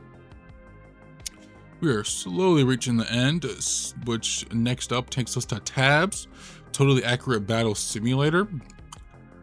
I don't think, there was something I played on Steam, not Steam, but Xbox Game Pass way back when I first got this PC, but I don't think this was it. But based off of this gameplay, I've been intrigued to try this one out. I always hear this game get brought up every now and then, but I love ragdoll physics, and as you can see, the ragdoll physics are going crazy here. And so yeah, this was another one I got on PlayStation Plus. Seems like a really fun, simple game that might scratch a bit of an itch in my brain when it comes just like, you know, simulating battles and stuff. And so yeah, this looks really cool. So that's Tabs. Tron Catalyst, this is like the most recent Tron game to have come out. This came out in 2025? I swear to God, I feel like this came out in 2024. You're gaslighting me, dude. This came out in 2025? There's absolutely no freaking way this did. But anyway, Tron Catalyst is the most recent Tron game. Top down, takes after the new, like the style that we get after Legacy. I don't really know what the whole story is with this one, but I do remember like reviews were kind of borderline on like okay / good. There are just, I think, some elements that just didn't really mesh well at the end of the day. But you know, I love Tron so much. I'm like willing to check out anything Tron related at all. And so this one I do want to check out because I've been like in a Tron kick the last few months. I'm trying to, you know, play every Tron game. I've only played 2 so far. Well, 2 of like the newer ones, Tron 2.0 and Tron Evolution, which was on PS3. But there's also another one, Tron Identity, which came out a few years ago, but that's only on PC, unfortunately, so no platinum there. But then there is this one, and so yeah, I don't remember it being that recent. I really do not. But anyway, that's Tron Catalyst, got sitting here. Turbo Overkill, I remember seeing like the trailer for this one, always looked pretty interesting. Turbo Overkill has again one of those first-person shooters that has a very retro art style, like early PS2 maybe. I wouldn't go as far as say well, maybe a little PS1 in there. But I mean, yeah, I'm always looking for like a nice, cool first-person shooter, man. As if you can't tell by this video so far, I do enjoy a good single-player focused first-person shooter. This one looks very fast-paced, which I'm always down for as well. Again, just not too fast. But yeah, this one looks pretty interesting, and so it intrigued me when I saw this trailer, which is just why I got it, and I just need to play it. Vampire Survivors, man. Got the platinum for this back in 2024, and I got all the trophies, all the DLC trophies back in like December. I love this game. This might be one of my favorite games of all time. That's how much I love this game.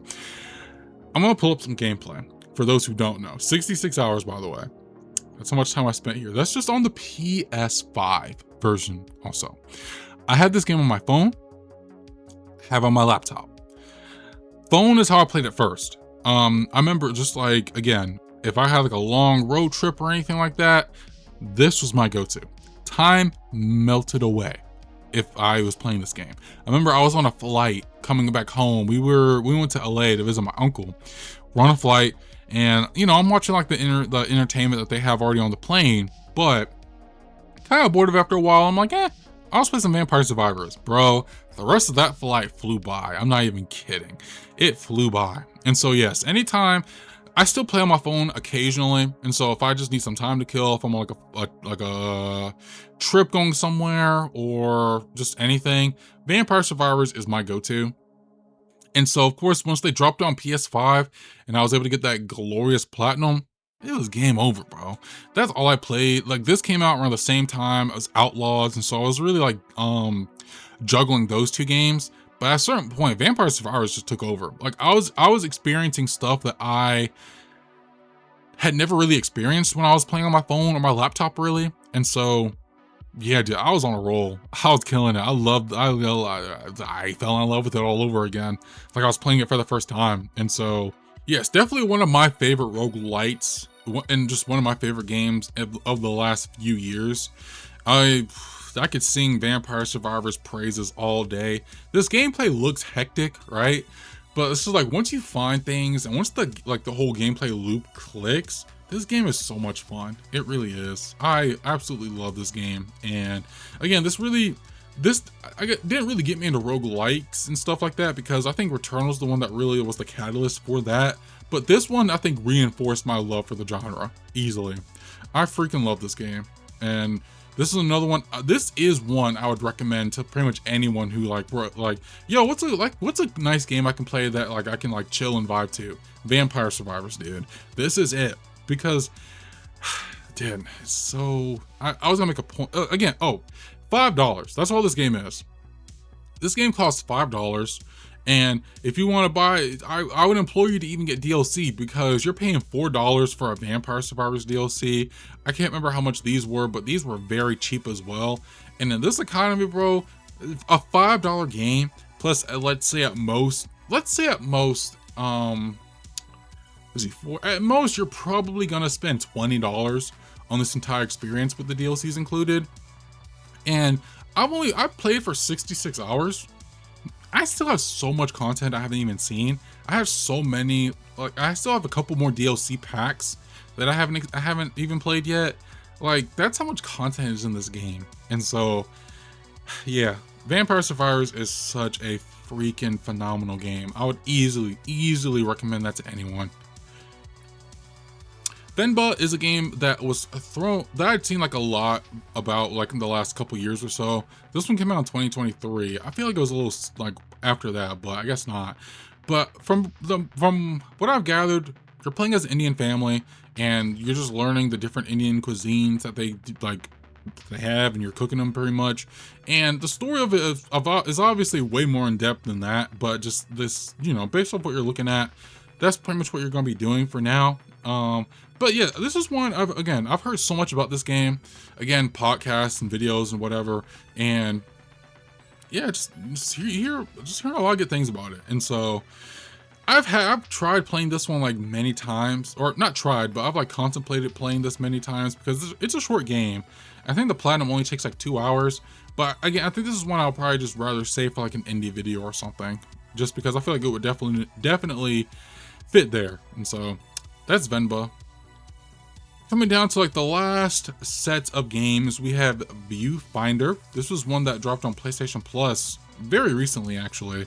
But the premise of this looked very cool, very interesting. Because as you can see, you're carrying a photo, right? You lay the photo down. Now you can go in that photo. And so just that was really just the way you kind of use that to manipulate the environment and just kind of, get through. Dude, this is so trippy, honestly. Could you imagine playing this while you're high? Oh, that's just crazy to think about, bro. Dude, this is actually just such a cool concept for a game. It just looks cool, man. I need to play this. I really do. This game has always intrigued me with this. It kind of scratches because I went to college for game dev and stuff.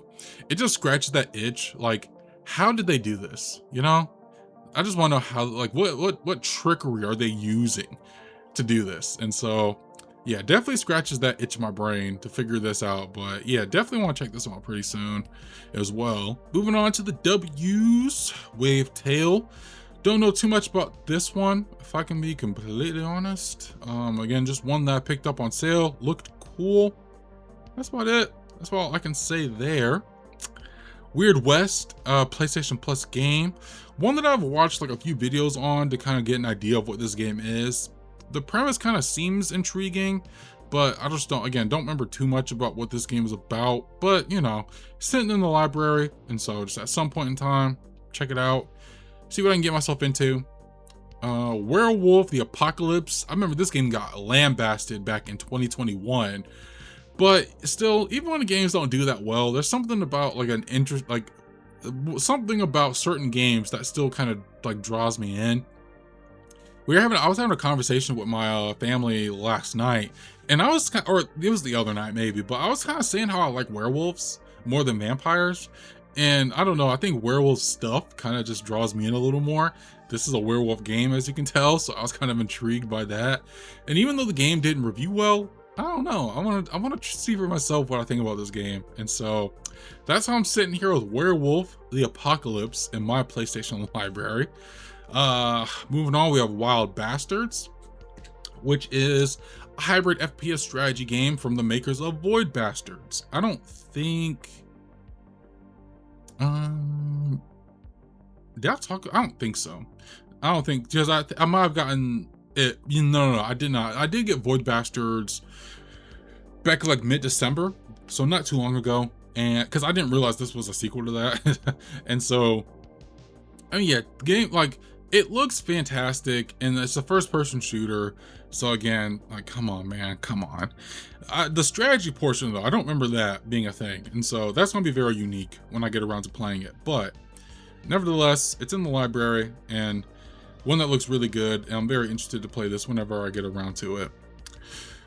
Getting down to the last row, another PlayStation Plus game. This is not the last one though, but another PlayStation Plus game, Wreckfest. Let me tell you, this is one that I got when I, like, you know, early on PlayStation Plus days.